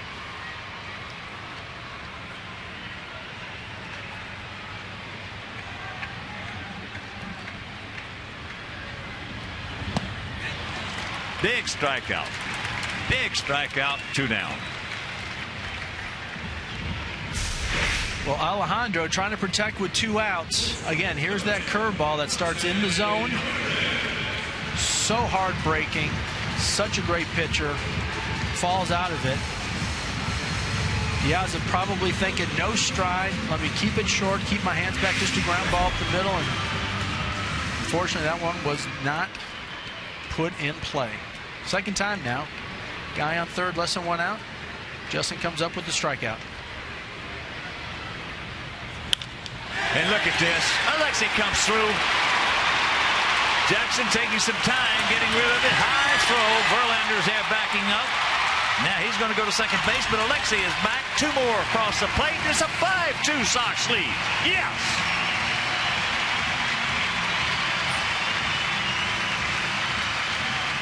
Big at bat for Alexi. Huge at bat for Alexi and the White Sox. 2 out RBIs again. A curveball that didn't quite bounce as much as the others. I'm sure thinking, let me just get ahead with this one. Alexi ready to swing at it. Tyler going on contact with 2 outs. Alexi again being aggressive, gets back, but how big, how clutch is that? Got a 3 spot up and another guy in scoring position. Pours that fastball over at 98.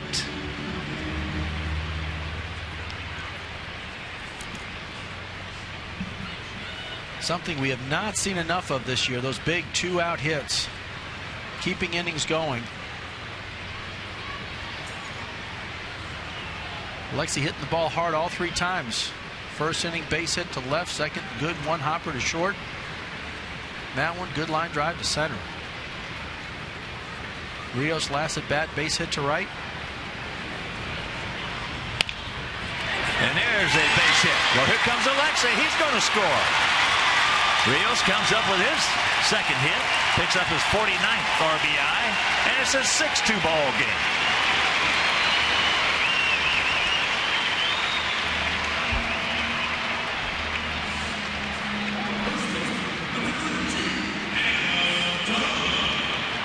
Rios doing a great job staying back on this. Again, a curveball that was up right over the middle of the plate, and he did not miss it. Hard ball through the ground. Alexi again, 2 outs, going on contact. And ball 1 to Adam Dunn. No reason to stop. Adam has walked, singled, and scored. A big, crooked number, a 4 spot.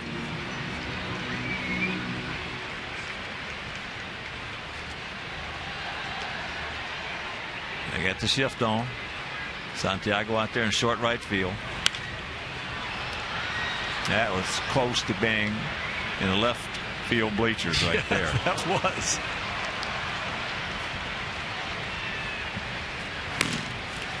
Have some action up in the bullpen. Evan Reed, right-handed pitcher.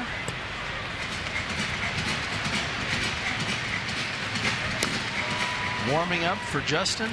You wonder if he'll be coming in if Adam gets on, or that ball into left field. Dirks makes the catch, but 4 go up on the board. We go to the 5th, leading 6-2.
Gauge, stats, tweets with Sox in game live only on csnchicago.com. Brought to you by Comcast Business Class.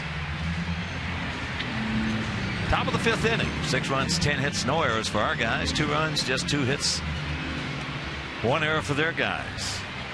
Those 2 hits coming last inning. Jackson led it off with a base hit, and then a 3-2 fastball. Torrey Hunter hit right over that center field fence, just a line drive. So Peralta, first ball hunting, pops it up. 1 pitch, 1 out. big inning here. We talk about it all the time in baseball. When you put up 1, 2, 3, 4 runs, it is so critical to come back out, have that pitcher give a good 1, 2, 3 inning, have the defense pick him up. Don't give that team any resemblance or any semblance of a thought that they can come back.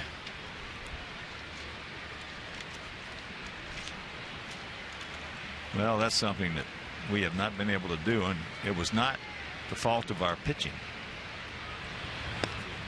Many times this year, we have put a run or two on the board, going back out there, and the first thing you know, first ball, error. And it breaks down the whole momentum. Yep. No, so true. We've committed 69 errors this year. And this is our 99th game. Last year, in 162, we committed 70. Well, right now, 13th out of 15th defensively, and it's really percentage point, 1.5 percentage point from being in the basement. Any level, let alone the major leagues, when you're giving teams extra outs, you said it perfectly.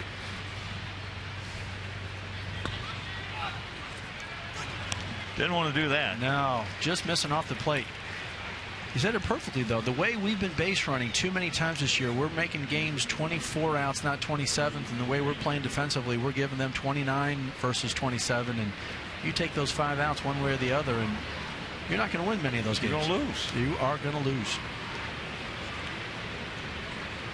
So here is Pena. He drew the first walk issued by Jake. Walk 2 is there is ball 1.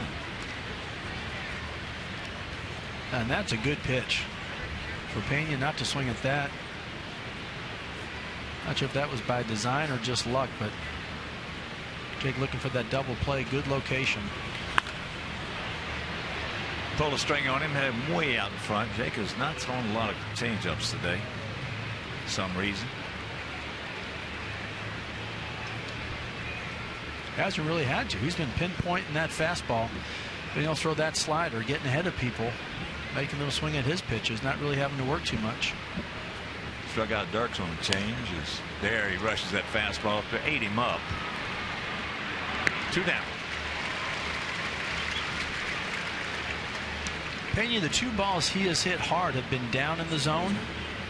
Got to walk his first at bat out in front of that second pitch, but you can see here Jake this time climbs the ladder a little bit, jams in a little weak fly ball to counter.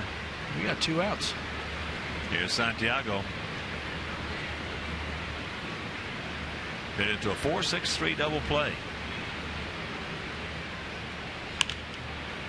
And there's a little pop up in the center field. Could be trouble. Diaz is there. Makes the catch. And that'll retire the side. We're halfway home. We lead it by 4.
We're here in the bottom of the 5th inning. We scored 2 in the first. They scored 2 in the fourth. We came right back in the bottom of the 4th with 4 to lead at 6-2. So for us, it'll be Paulie, Keppinger, and Gillespie.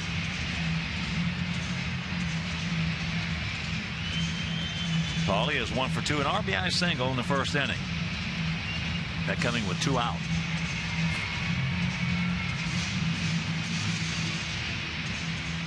And once again, if you're just tuning in, my partner Steve Stone is a little under the weather. And Mike Huff sitting in for him, former Sox outfielder. Back in 91, 2 and 3. A lot of fun that 93 year. Better believe it. I know we got the 83 uniforms here, and what growing up here in Chicago was so much fun coming to those games, watching that team. That team was a special one for me. To this day, that team had the greatest chemistry of any ball club I've ever seen, or any ball club I ever played on. I remember coming again as a young pup from the north side, just waiting and hoping for a roof shot. The monsters, the power, the pitching, so much Bull fun. And Kittle, they put a few up on that roof, yeah. and a few over that roof. Stretch, deep, but right in front of the Comcast Sports. He just missed it. He did just miss it. You talk about sometimes this game, inches, millimeters. Paul, a very nice swing. Ball over the middle of the plate, head down, right on it, just a little bit underneath it. Ball not quite carrying enough, but warning track, well hit, that's an out. And first at bat, little jam shot for an RBI. You figure it out, Hawk. Keppinger, yeah, that 83 team was awesome. Start off that bad, wind up winning 99 games. Won the division by 20, and look at Harold Baines right here against the Mariners.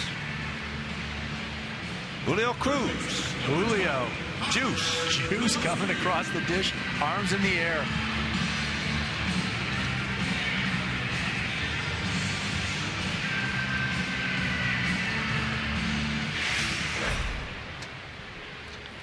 Beginning of my junior year at Northwestern, I remember watching that game with a bunch of other guys on that Wildcat team. One of them you may have heard of, Joe Girardi.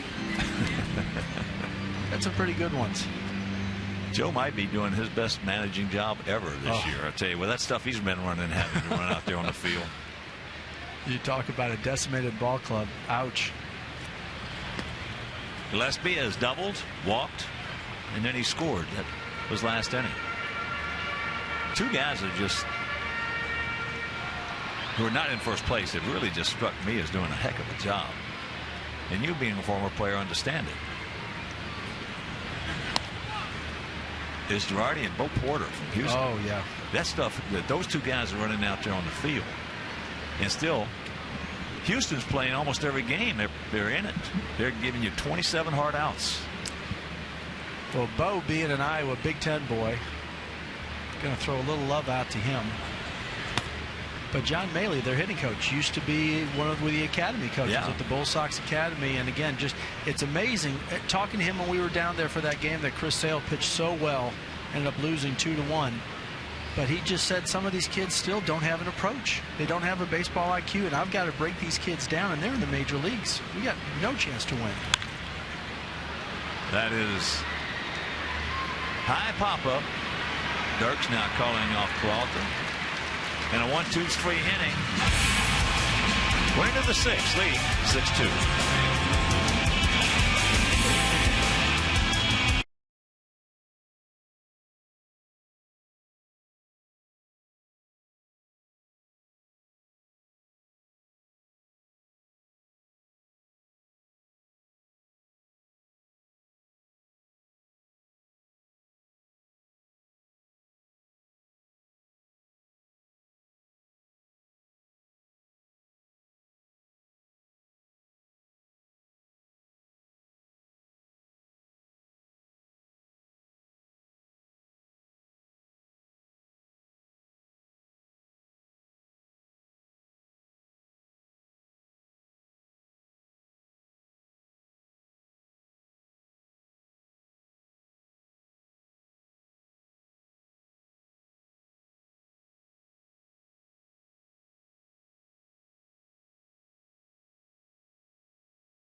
Plaza, presented by the great folks at Pepsi on Saturday, July 27th. Located at Gate 5, Argulo Sox features Latin music, performances before the game, and other activities for fans of all ages.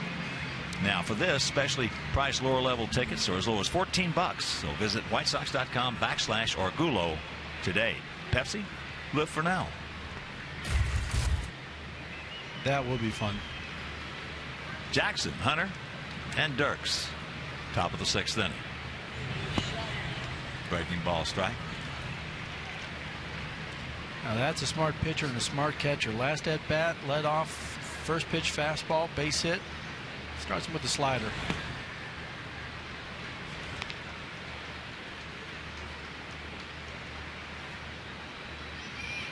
Tyler doing a pretty good job calling a solid game back there. And again, Jake looking good for his first time back. Second time. Yeah. Well, the other day he looked good. That's true. That's true. But the scouts wanted to see him one more time. I talked to a couple of them. And they said, yeah, I like what I saw the other day, but I got to see it one more time. Today is that one more time. Well, and there are more than a few, as you can see. Radar guns taking notes. You wonder how much they're talking amongst each other. What we're thinking about giving up. What are you guys thinking about giving up? What well, are you I tell you thinking what, about? there's a lot of bull being thrown around down in those scout seats. But they are the heart and soul. I love those guys. Heart and soul of baseball. Oh, and something that the game, my hope is, never loses. Well, Yes, there are he some people did. who are trying to drive them out with computers. Well, there is such a human element to the game, and I'd love to get your thoughts on this. A computer, a machine, a video can't tell the heart of a player. We talked about baseball IQ at the top of the show. You can't figure that out with numbers. Well, you know, Mike, there is a place for numbers in baseball. There is. There's no question about that. And when I had that little debate with Brian Kenny, who I like and respect Brian, but sabermetrics, there's a place for it in baseball, but not to the position it's been elevated this quickly because of what you just mentioned. They're the intangibles that can't be equated, so to speak. As Hunter goes down, 2 out. So that being the case, no, 15, 20 years from now, I'm sure they'll be maybe 10 years much further advanced and been able to to program a computer, because a computer is only good as whoever programs it. Right. Very true. But I don't like the idea. There are some organizations that are going more and more to the computer rather than to what the scout has to say. And if there's any difference in there, they'll take the computer. Yeah. That word. Yep. And that's a tough one for me too. That's low. But there is a place, and I'm happy because it's brought a lot of a new demographic, so to speak, into the game of baseball. People who just enamored with numbers. People have always been enamored with numbers. Baseball is all historically statistics, numbers. No other game cares about those numbers and those records like baseball. When I was a kid, the only time you could get the averages was on Sunday in the Sunday newspaper. They had all the major. I could tell you what everybody was hitting. That's how much I poured over them. There's a breaking ball strike, and the count 2-2. And baseball indeed is a game of second guessing in numbers. That's why it is the great game it is. Oh yes. Full count. Jake upset with himself. Yeah, there was that good changeup that hasn't had to use too much. And you would think the way Verlander can throw that curveball that starts in the zone, guys swing as it falls out. Jake, you can see upset with himself because he wanted that to start in the zone and fall out. Foul ball there on that fastball, full count. But through 91 pitches, great ratio, 58 strikes, 33 balls. Jake is still only giving up 2 hits. One of them, that 2-run homer to Torrey. He gone. 1-2-3 inning for the Jake Meister. 5 strikeouts, and he leads it 6-2.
give a big White Sox birthday shout out to Ron Corbins. Ron Corbins, who turned 70 years old today. How do you celebrate 70 years being a Sox fan? Well, you spend it with your family here at the ballpark, and he's got his white Sox hat on. With his son and his grandson, so 3 generations. Happy birthday, Ron Corbins. Now that is a great way to spend the day. Oh yeah, with your son and your grandson. Eris and I had our 2 grandsons here yesterday. Oh, and how beautiful is the weather. Yeah. Been great this homestand. Finally. Here's Tank. He's had 2 good at-bats. One deep into center field to get Gillespie over to third. That was in the 2nd inning. Unfortunately, we couldn't score him. Then he singled and scored in the 4th.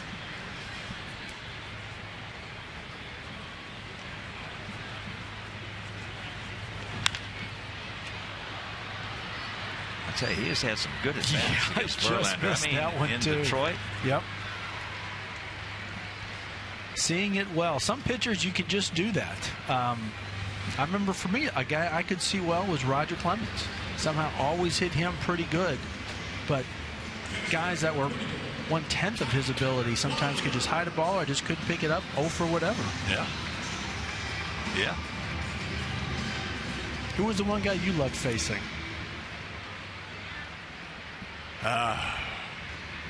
I can name you guys I didn't want to face. It's easier for the name those than the others.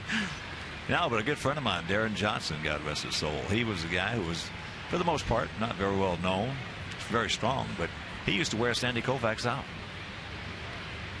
And if you ask Sandy, you know, they had Mays, Covey, and all those guys over in the National League, and Musials, and I mean, on and on and on. And you ask Sandy who was the guy that gave him most trophy, he'd tell you Darren Johnson.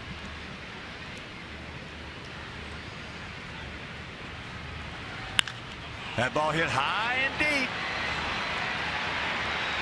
Dirk's back, jumps, you can put it on the board. Yes! Yes! Number 9 for Tyler. His 2nd off Verlander. And it's a 7-2 ball game. Mercy. What a swing by Tyler. Talk about adding on to the lead. Let's talk about our Ford home run replay right here. Tyler, last at bat, slider, crushed it. This time, fastball running in. Does a great job of bringing his hands in. A little bit high. Dirk's back, makes a good jump, but this one's out of reach. First pitch strike to Diaz, who's 0 for 3 with a couple of strikeouts. Of course, with that home run by Tyler, the Alex Nelius family will make a generous donation to White Sox charities in loving memory of Ursula. Fastball up high. Tyler now 4 for 10 lifetime against Verlander, as I mentioned, with 2 homers and that double. Good. 1-2 the count. Good pitch right there. The best thing about Tyler was that first at bat, Justin, as you talked about, owned it. Fastball, sliders, outside corner, outside corner, outside corner. And even though he didn't change his approach to look outside, when he got his pitch on the inner half, he hasn't missed him. Well, that, as he strikes him out for the 3rd time, that first pitch, we said he just worked him over. Oh, yeah. And that happens. You know, it's tough for a young player or an inexperienced player, so to speak, like Tyler, to understand that. But as you get older and you play more and you're facing good pitchers like Verlander, and he makes pitches on you like that, it really doesn't bother you. Right. It does not bother you one bit. You just go back to that dugout, tip your cap, and say, I'll get you next time. Well, and that's probably where a guy like Jeff Mano can come up and quietly whisper in his ear, hey, our approach was looking for these types of pitches, these types of locations. You know what? If he's going to hit the corner like that with that type of velocity, tip your cap, but don't get away from your approach. Don't get away from what we know can be successful against him. That is probably exactly, Mike, that's a good point. That's probably exactly what he told him. Well, I'll tell you, from the academy, working out there at the Bull Sox Academy, we're very fortunate in that we can bring all of our coaches down a couple times a year and talk to Manto, talk to Cooper, and just picking their brains. It's wonderful. Alexi Good play by Crawford. Well, actually, so far has had the big hit in this ball game. That was that big two-run single coming with 2 out in the 4th inning. Meanwhile, we'll go to the 7th, leading by 5.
Purchases and categories that you choose with the U.S. Bank Cash Plus Visa Signature Card. Apply today at any U.S. Bank branch. 7th inning, 7-2 White Sox. It'll be fielder Victor Martinez and Johnny Peralta to face Jake Peavy. Jake's given up 2 runs on just 2 hits, 2 walks, 6 strikeouts. Hard the order for the Tigers, and Jake with 91 pitches to this point. Trying to get underneath those hands again. Yes, he is.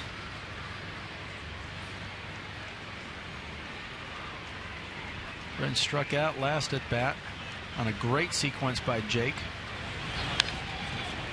And again, getting in underneath those hands. 1-1 to count. Taking a little something off this one, as you see on the CSN pitch track. Yeah, that changeup had good movement. Finally, he may have saved it for the third time through. Well, Jake, nobody's going to tell him how to pitch. He knows what he's doing out there. That's the reason I wish that, as we talked about the wipes earlier. Yep. Get guys like that. Now, we can't do that with our young pitchers.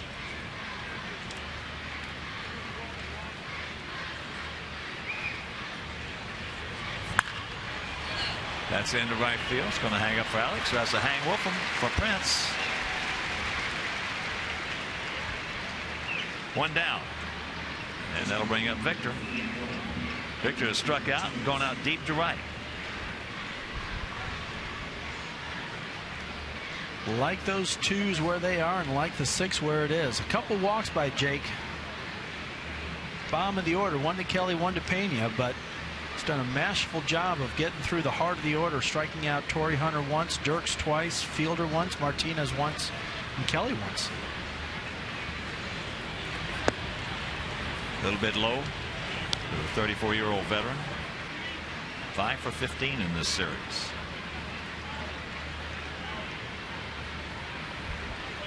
Once again, if you're just tuning in, former Sox outfielder Mike Huff sitting in for Steve, my partner Steve Stone, who's got a bad boiler.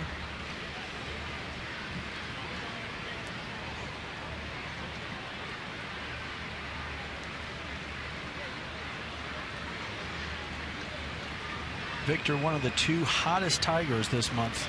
Torrey being one of them, and he's continued to stay hot with that 2-run homer. But Victor not too far behind, batting .395 this month. 12 runs scored, 9 doubles, 2 home runs, and 14 RBIs in 20 games. That's not a bad month. That sounds like my year.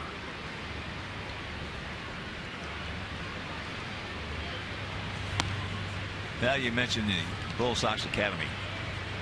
We were talking when Atlanta was in town. Brian McCann's dad has a baseball school just outside of Atlanta down there. And we talked about that and also the Bull Sox Academy. And the two words that grabbed me is there's a strike and the count 3-1 about the Bull Sox Academy as far as baseball goes. The two words that stand out to me are, first of all, fun. Yep. And secondly, approach. Yes. That ball hit hard. Deep in the right center field. And it's a 7-3 ball game. Victor has been squaring it up. Victor having a solid series. We talked about at the top of the hour. We just mentioned how hot he's been in the month of July, hitting the ball well here. Jake, again, 3-1, falling behind. He hasn't done that much today, and you see why. If you look at our Ford home run replay, Jake not wanting to walk someone. Here's a fastball down the middle, knowing that even when you let someone know what's coming, they're probably going to make an out 6 times out of 10, 7 times out of 10 at best. That one he did not miss at all. Peralta, Gillespie made a beautiful play on him to get him, and he also has gone out to center as he takes first pitch strike. Great location on that slider. Getting back to the approach, that's the thing that's going to. There are too many guys who work on mechanics. Too many guys who work on mechanics and mechanics. When they should be working on approach. Yep. And if a hitter, or this goes for golf as well. If a hitter is struggling or a golfer is struggling, if you can ever get yourself to whereas you let your thoughts dictate your mechanics, not your mechanics dictate your thoughts, then you got something to work with. Ooh, Jake dropping down there and a nice slider. Peralta barely following off. You're absolutely right. Feel so fortunate being back a part of the White Sox. We try to encourage the parents to be out there with the kids as much. We're going to teach them some fundamentals that the White Sox are taught, but we really try to deal with the mental approach almost more so. Nice catch by Rios. Hung up for him. 2 down. Go ahead, Mike. Well, I'll tell you what. Great play by Rios. We've talked about communication. We've talked about the fact that our outfield this year has not been as solid as it was last year. This time, Alex, great jump on the ball. Eye on it. And here is your Avis super slow-mo replay. Making sure of it. And Diaz right behind him. Just in case he misses it, Diaz is going to be right there. Keep it to maybe even a single. I like that. You just condense super and made it slooper. Slooper for super slow-mo. Kelly has struck out and walked. 7-11-0 for us, 3-3-1 for them. Here in the top of the 7th. Jake's 108th pitch coming up.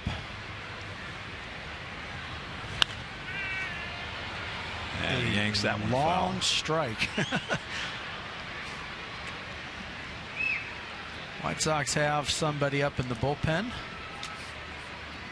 Looks like Matt Lindstrom out there. You wonder how much further Jake's going to be going. This is it. I mean, I say that like I think this will be it. Wow, 70 strikes to 40 balls. That is a great ratio. And he has been able to throw all 3 pitches for a strike and where he wants.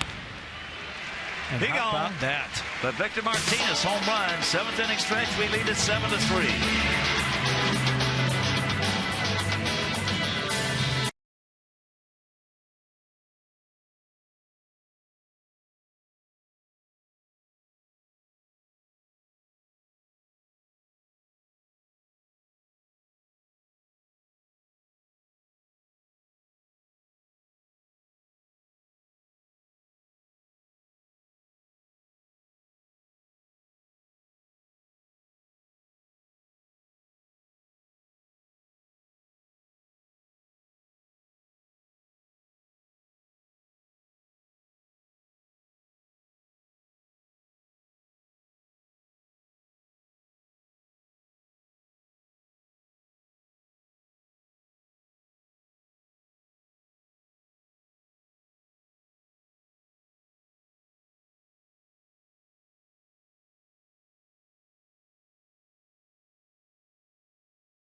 time you're at US Cellular Field, we'll upgrade your seats directly from your mobile device through MLB's At the Ballpark app, available as a free download for iPhone and Android. Upgrading your seats is fast, simple, and fun. Just hit the upgrade button when you get to the ballpark and enjoy the game from the comfort of your new seats. Pitching change for the Tigers. Evan Reed comes on. There are his numbers. Making his 10th appearance. So the numbers on Justin Verlander. Goes 6, gives up 7 runs, earned 11 hits. A couple of walks, 3 strikeouts, and there were a couple of plays that should have been made that were not on him. They could have turned that whole 4th inning around. Yes.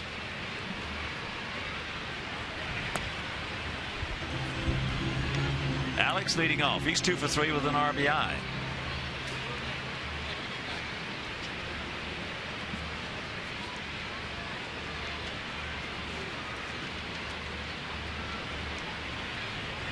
In fact, he could have been out of that 4th inning with no runs. Well, at the top of the show, we talked about some of the games that slipped away. Game 1, Game 2, a break here, a break there. And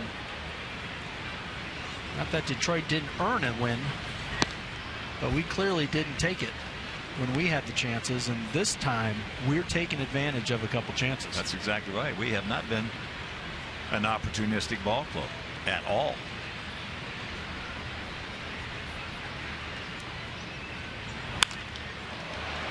That ball hit deep into right field, but they got a man there. 1 out. Well, this year in 13 innings against us, Verlander has given up 24 hits and 12 runs. But again, numbers are very misleading. As I said, he could have been out of that 4th inning unscathed. Yep.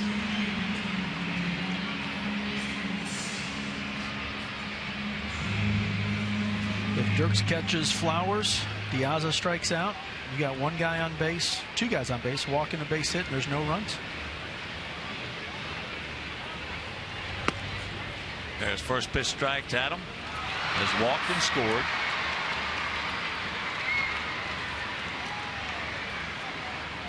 A great crowd today, and lots of teams. See lots of colored T-shirts all throughout the stadium here. You know these kids are enjoying the day. Actually seeing a well-played game by the White Sox. Some big clutch 2 outs, 2-out hits.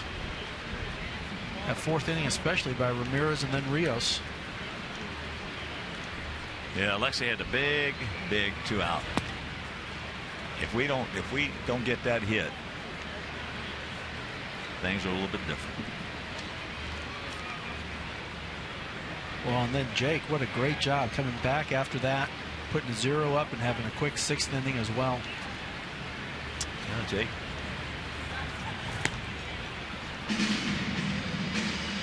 Jake, 7 innings, 3 runs, 3 hits, 2-run homer by Hunter, solo shot by Martinez.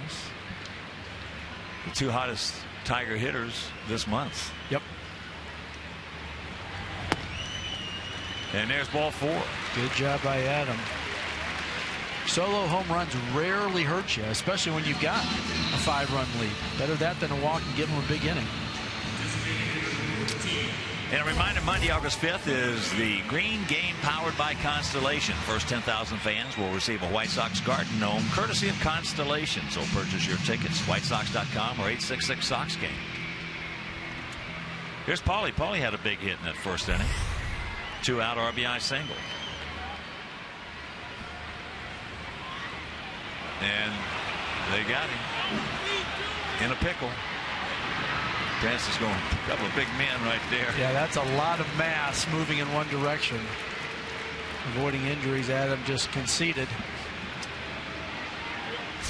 Sometimes these big guys, they can sneak up on you.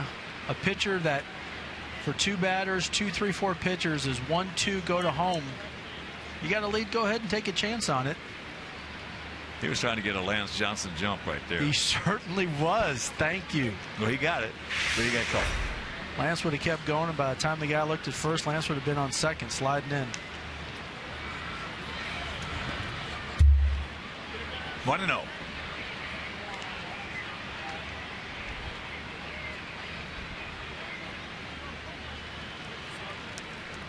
Paulie RBI single in the first. Run into a double play in the third, and that pretty well hit ball in the seventh to the left fielder.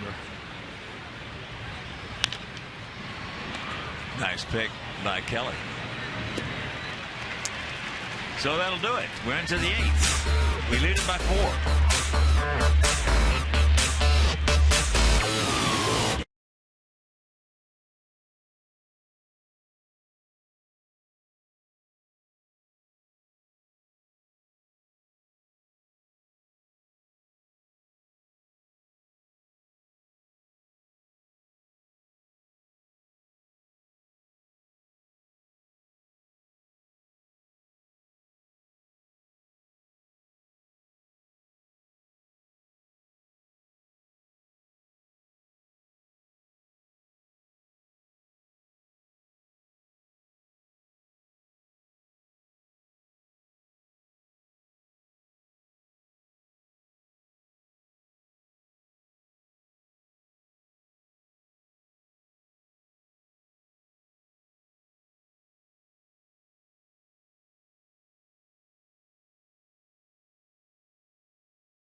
Hi, our Chuck and Jake Peavy is out there again, which surprises me. Yes, here is Pena. Fouls it back. Trying to give us a souvenir. Yeah, I thought they might just let it go out there, warm up. I think he's got to, if he goes out there and does it, though, unless it's a medical, that he's got to pitch to one guy. Pena has walked and popped up to serve. And that got a piece of Tyler.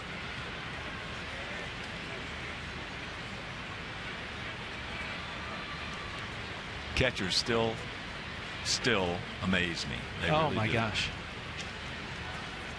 It gets to be a state of mind. These guys are getting bigger and bigger. I mean, No question, occupying more space, which means you get hit more times. Yep.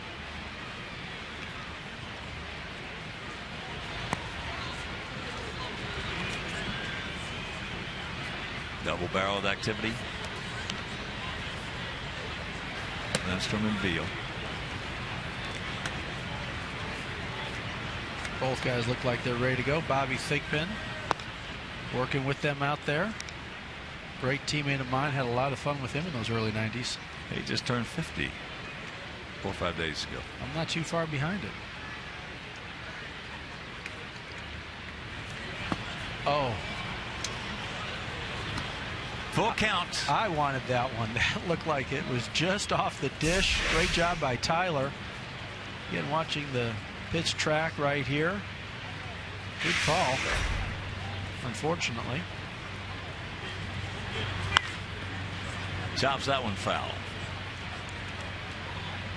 And Jake threw the pitch he wanted, got the result. Got Pena to roll over it. Just unfortunately pulled that one a little foul. As you see, this will be the 118th pitch.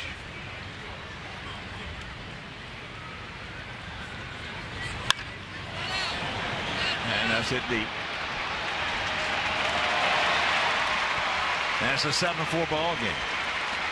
Pena sprints around those bases and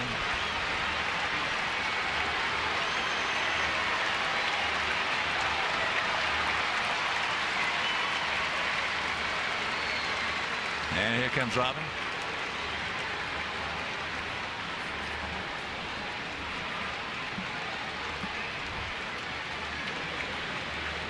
You hate to see those last 2 home runs mar an incredible performance, but at the end of the day, Jake, 4 hits. Only 4 hits. 3 of them left the yard, unfortunately. Jake, I think, did everything asked of him today. Showed not only the White Sox, all the fans here, standing ovation. I'm sure a lot of people wondering if this will be the last time they see him. Jake waving to the crowd, tipping his cap. All right, so Jake, a good solid outing, but marred just a little bit by that. He departs, and we'll be back.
Don Cooper, it's Matt Lindstrom, 2-3, the 2.75 ERA. Nice 28 strikeouts, 19 walk, and 39.1 innings. So here's Santiago, fakes the bunt and takes the ball. Gillespie right there. Like seeing that.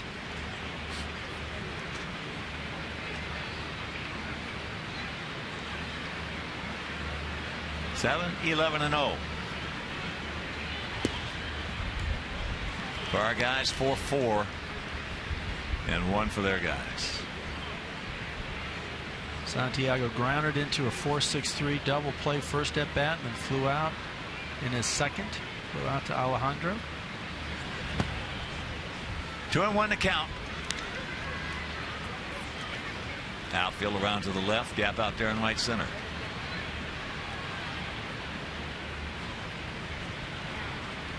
Gillespie still on the dirt at third, just in case.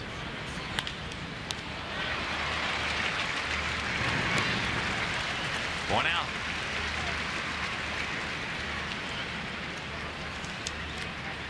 And stay connected to your White Sox all season long. Like us on Facebook, follow us on Twitter and Instagram, pin us on Pinterest, and add us to your circle on Google+. Also reblog our unique Tumblr content, so visit whitesox.com/connect today. Top of the order, here's Austin Jackson. He's 1 for 3, a single and a run scored back in the 4th. Scored ahead Torrey Hunter's 2-run homer.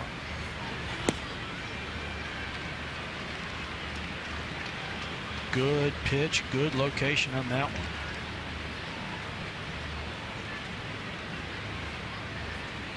one. Outfield straight up. 0-2 the count. So Jackson faced Matt 3 times. He's 0 for 3. Make your plans to be with us tomorrow night. Jose Quintana, who's really been pitching well, against James Shields. First of 3 against the Royals.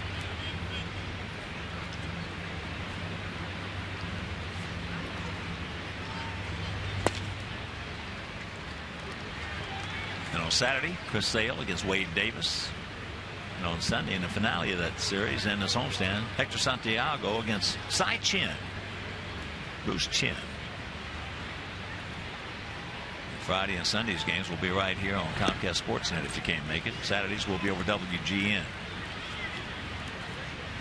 2-2 the count.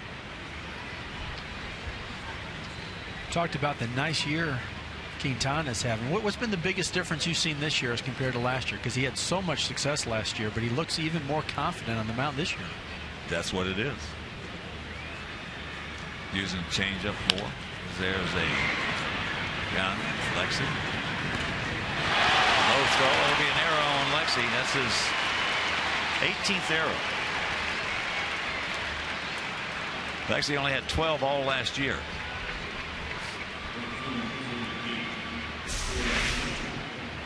Good pitch, rolled over on a slider, just what you'd want. And again, something we haven't seen too much. Adam probably should have been reaching out a little bit more for that. The ball never hit the ground. Probably an E3, not an E6, as you look at that. But you would hope Alexei put one right in his chest when you've got a two-hopper like that. They are going to give the error to Adam.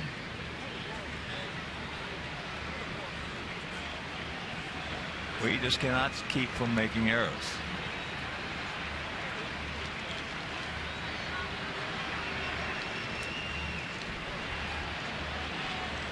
Torrey Hunter taking that first pitch. Looks like he did something to either a foot, an ankle, a knee. Hobbling around a little bit. Perfect time for a ground ball, if you ask me. With one out and a guy on first.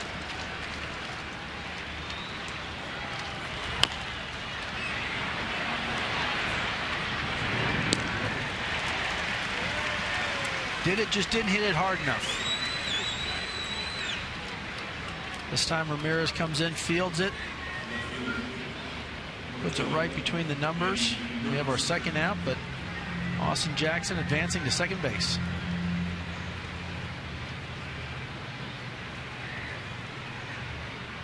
So here's Dirks.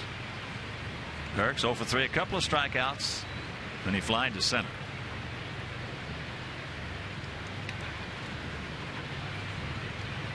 So that arrow on Adam, his 7th. Good slider by Lindstrom. See Jimmy Leland, the trainer, talking to Torrey, asking how he is, what it might have been.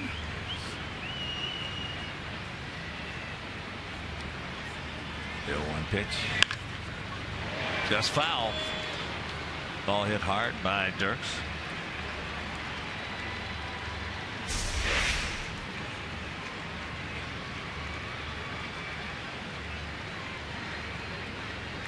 Yeah. Looks like Torrey might have done something to the Achilles there on that front foot. Trying to push back.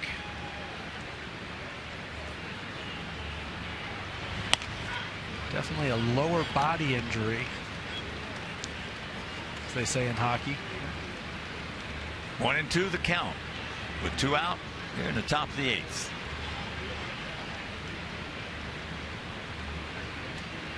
Now Torrey, 38 years old now. Oh. Close pitch, didn't get it. Close pitch, didn't get it. Again, looking at our pitch track. Looks like he could have rung him. Looks like it's just touching that paint. Hopefully one more right there. Jerry Meals gives him the benefit of the doubt. Oh, and a good job of hitting by Dirks there. Great pitch by Lidstrom, hitting the outside corner. As a hitter, sometimes when you know you got lucky on an inside, you might start to guess in, thinking he's going to come back, and just off the plate, Dirks was able just to foul that one off.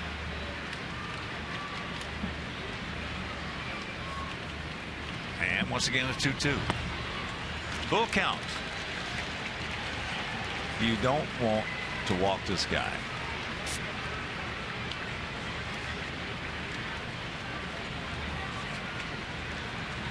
If he does, he won't face Probably Prince. not. Probably not. That's into left field. We got a man there, and that'll retire the side. But the leadoff homer by Pena to the bottom of the 8th, leading by 3.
Says maybe the White Sox should wear these uniforms for the rest of the year. And Sean D, I'm with you, buddy. Hey, why not? Do something different. Yeah, not that I'm a superstitious guy, but if something works, don't change it. I'm very superstitious. Let's do it, Sean D. Don Kelly moves from third base to right field in place of Torrey Hunter. Santiago moves from second base over to third in place of Kelly. And going into play second base, Hernan Perez. So Evan Reed has got Keppinger to lead off here in the bottom of the 8th. Keppinger 1 for 3 with an RBI. Can't get the breaking ball.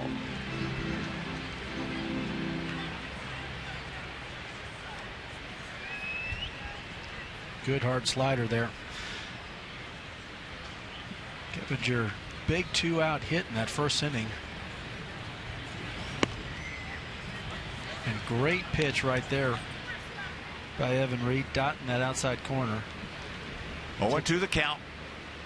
Today, more than any time I can remember, 2-out RBIs. It's got to be wonderful for you Hawks seeing this. It's been a while. It's been a while. Well, I'm sure you saw at spring training and was expecting as you were coming out beginning of the year. Well, coming out of spring training, I thought we were going to be a strong contender all the way through because of our pitching and defense. Well, the pitching has been there. The defense has not. This has been the worst, close to, well, 99th game, say 100 games. Worst defense of any White Sox team I've ever been associated with. Worst base running of any White Sox team I've been associated with.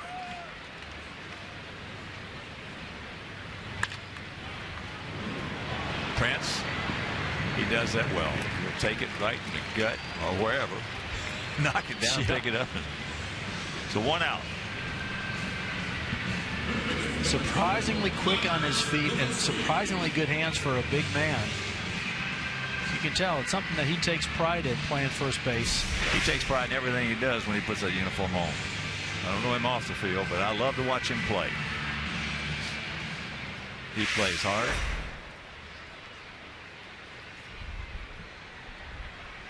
So here is Gillespie, 1 for 2.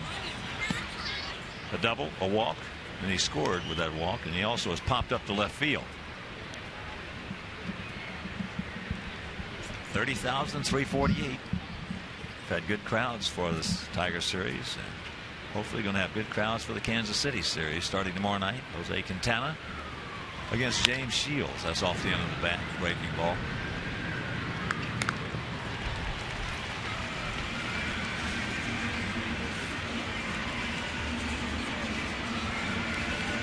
Addison Reed. He'll have Fielder, Martinez, and Peralta.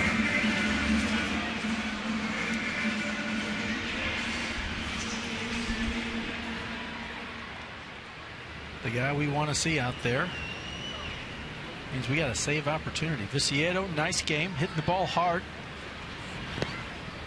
Had some great at bats against Verlander. That one not too good a swing, a little bit too anxious. Sometimes guessing a pitch and swinging regardless of where it is. Been known to do that. I think he's going to throw a slider. I'm going to swing. It's a slider. It's in the dirt. Don't swing. Oh, but I'm already swinging. That ball hit deep into left center field. Stretch. Stay in the air. All right. One hops the fence. So the double by Tank. That's his 14th two-bagger.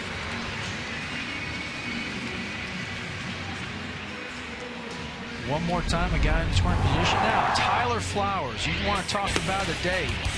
Tough first at bat. Striking out with guys on scoring position. And then a slider over the inner half that was a bullet. Dirks misplays.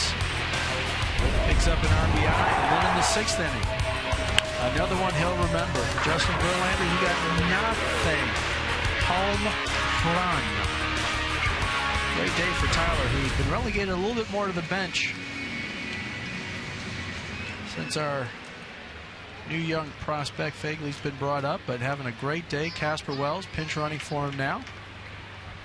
He also had a terrific day behind the plate working with Jake. Yes. 1-0 the count. It's nice to see a tandem. Yes. A catcher and a pitcher really work well together. Takes the strike.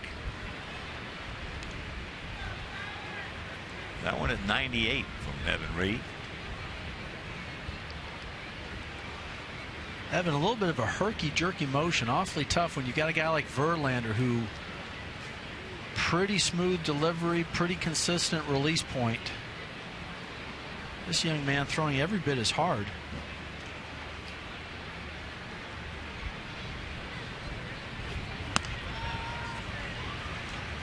The ball and 2 strikes. Pretty decent slider and a fastball that, as you said, he can rush up there, upper 90s.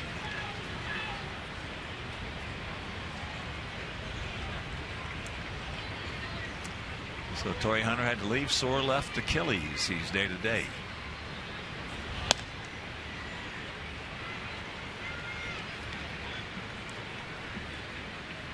Two out, 1 on. 2-2 the count.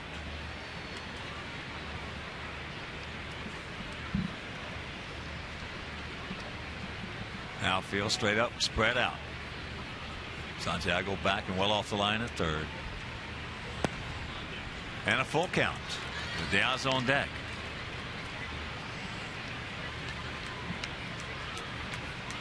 Great approaches, great at bats. Diaz, I'm sure, is wanting to get into the hit parade. Struggled a little bit against Verlander.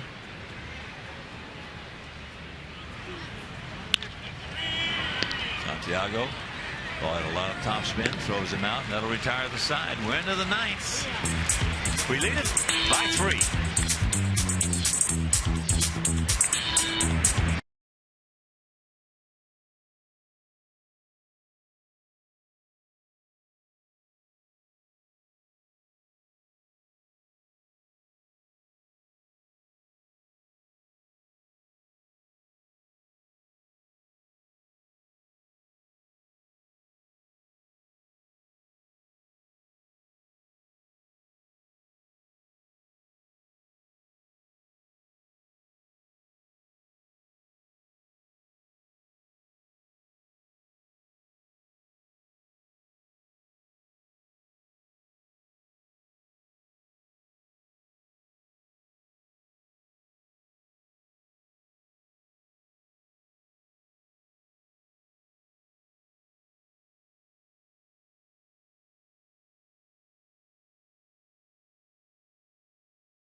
light.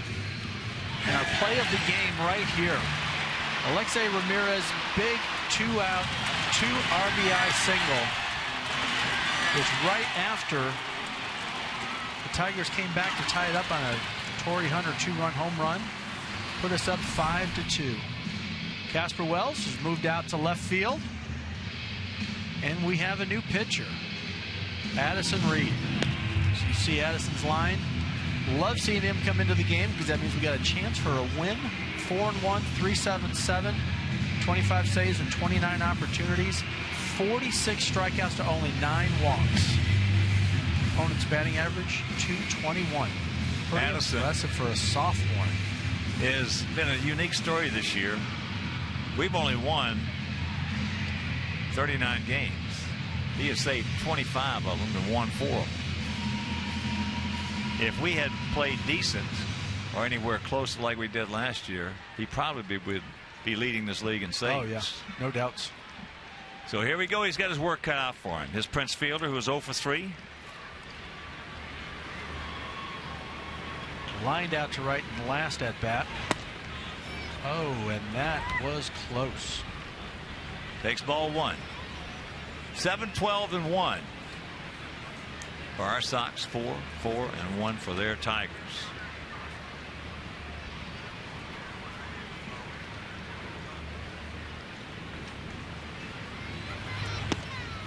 Evens the count. Prince has faced Addison 1 time and he has a hit.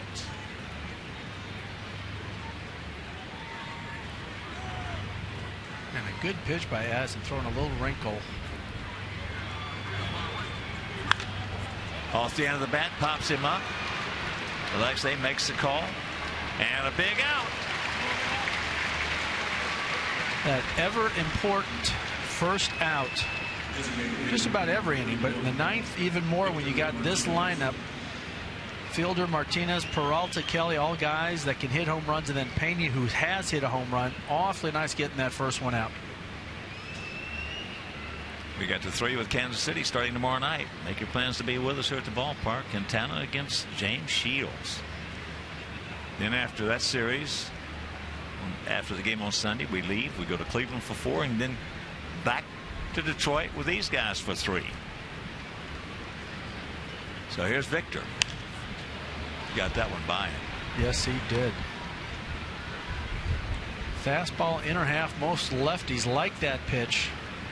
Dropping the head, getting some extension, but Addison did a good job of getting it up in the zone just enough. Rushed it in there.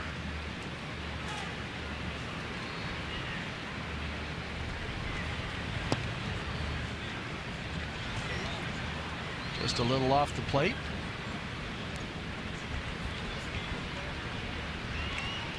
One to count. Great day for a game. It's going to be a great week too. Kansas City series. Oh yeah, change up. Well, it's about time. Great crowd today, seeing a great game. Saw that fundamentals deck full of kids out there. As we talked about earlier, lots of, looks like little league teams out here. Different colors. Seeing their White Sox helping them to a victory. Hopefully. We got 2 more to get. He gone. Slide ball. 2 down. Great sequence by Addison Reed. You called it earlier, Hawk. He threw him a changeup earlier, couple fastballs, and then slider to get him out. Awfully tough when you got someone that good on the mound throwing 3 pitches for strikes. You're not going to be able to hit all 3 of them. And Victor, as hot as he has been with the home run today, solo shot. Struck out for the 2nd time. And if you're just joining us, pitchers of record are the starters, Jake Peavy and Justin Verlander. Jake, we get 1 more out. Going to go to 8-4. Verlander going to go to 10-8.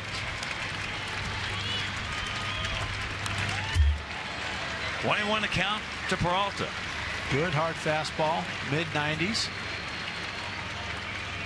People are standing up. The person they have been waiting for all afternoon. The outfield straight up, spread out about equidistant. And the 1-1 pitch. Advantage goes to Addison.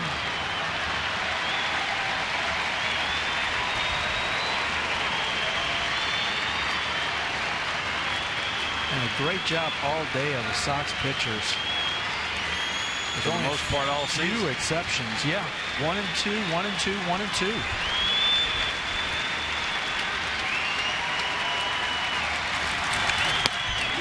He reached back. That one at 94. 2 and 2. Changed the eye level. Got Peralta's eyes up on that fastball. A little bit outside, but definitely high, right where Tyler wanted it. Now opens a lot of options for Addison.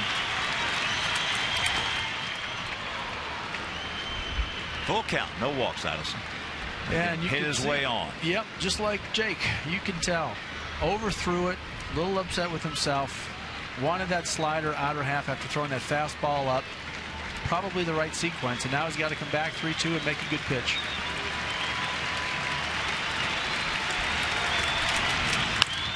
A bullet. So the inning continues. And that'll bring up Don Kelly. Addison rearing back here. Fastball right down the middle. Outer half. Peralta, nice swing on it. Not trying to do too much. Just taking what he's given and base hit. Kelly 0 for 2 with a walk. Couple of strikeouts.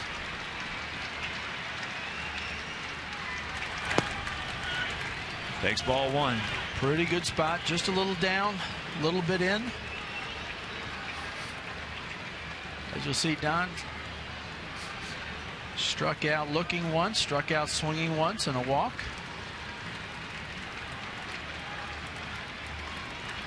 They're not holding him on. He goes down to second. Meanwhile, pitch, Addison wanted it. And the count 2-0.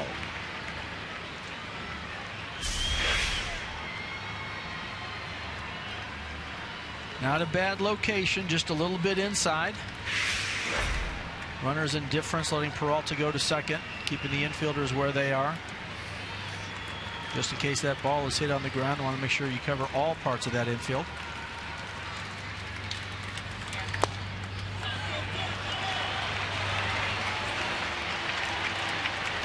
Addison feels like he is getting squeezed, and now Tyler turns around and says something to Jerry Meals. Second time dotting that corner, putting it right where the glove is.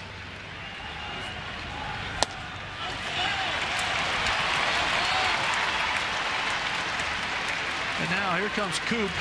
Yeah, Addison's a little hot right now, and Coop's going to try to settle him down. So the tying run's going to come to the plate.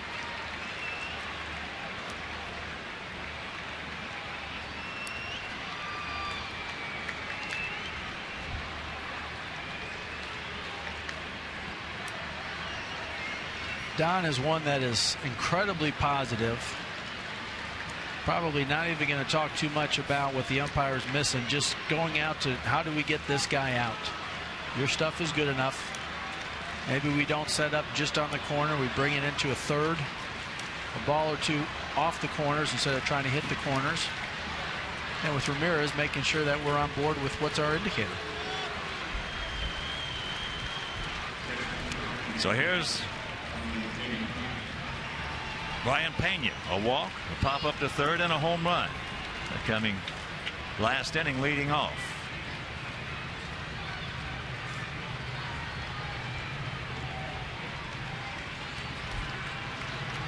Outfield pretty straight away and deep. Infield playing him slightly to pull. Adam Dunn hugging the line at first. Big pitch always, first pitch of the sequence. And that's low.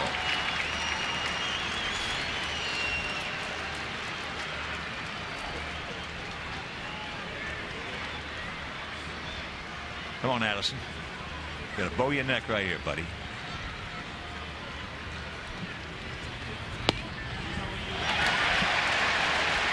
One and one to count.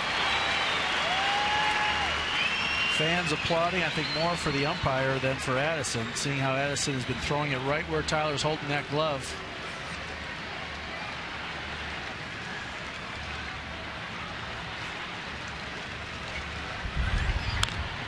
Breaking ball. Good job by Sokol, who's on deck. And now the count 1-2. 2 on, 2 out here in the top of the 9th inning. 7-4 White Sox.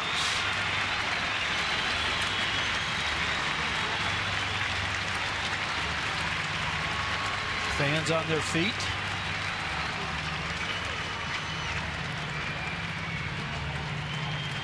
Want to see that third strike, that third out in this inning.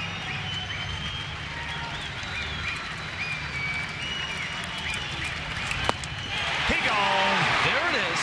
And this ball game is over. So the Sox, the last time the Tigers swept a 4-game series against us was 33 years ago. And Jake Peavy and Addison Reed have stopped that nonsense. Jake picks up his 8th victory of the season against 4 defeats, and he showed, I think he showed a lot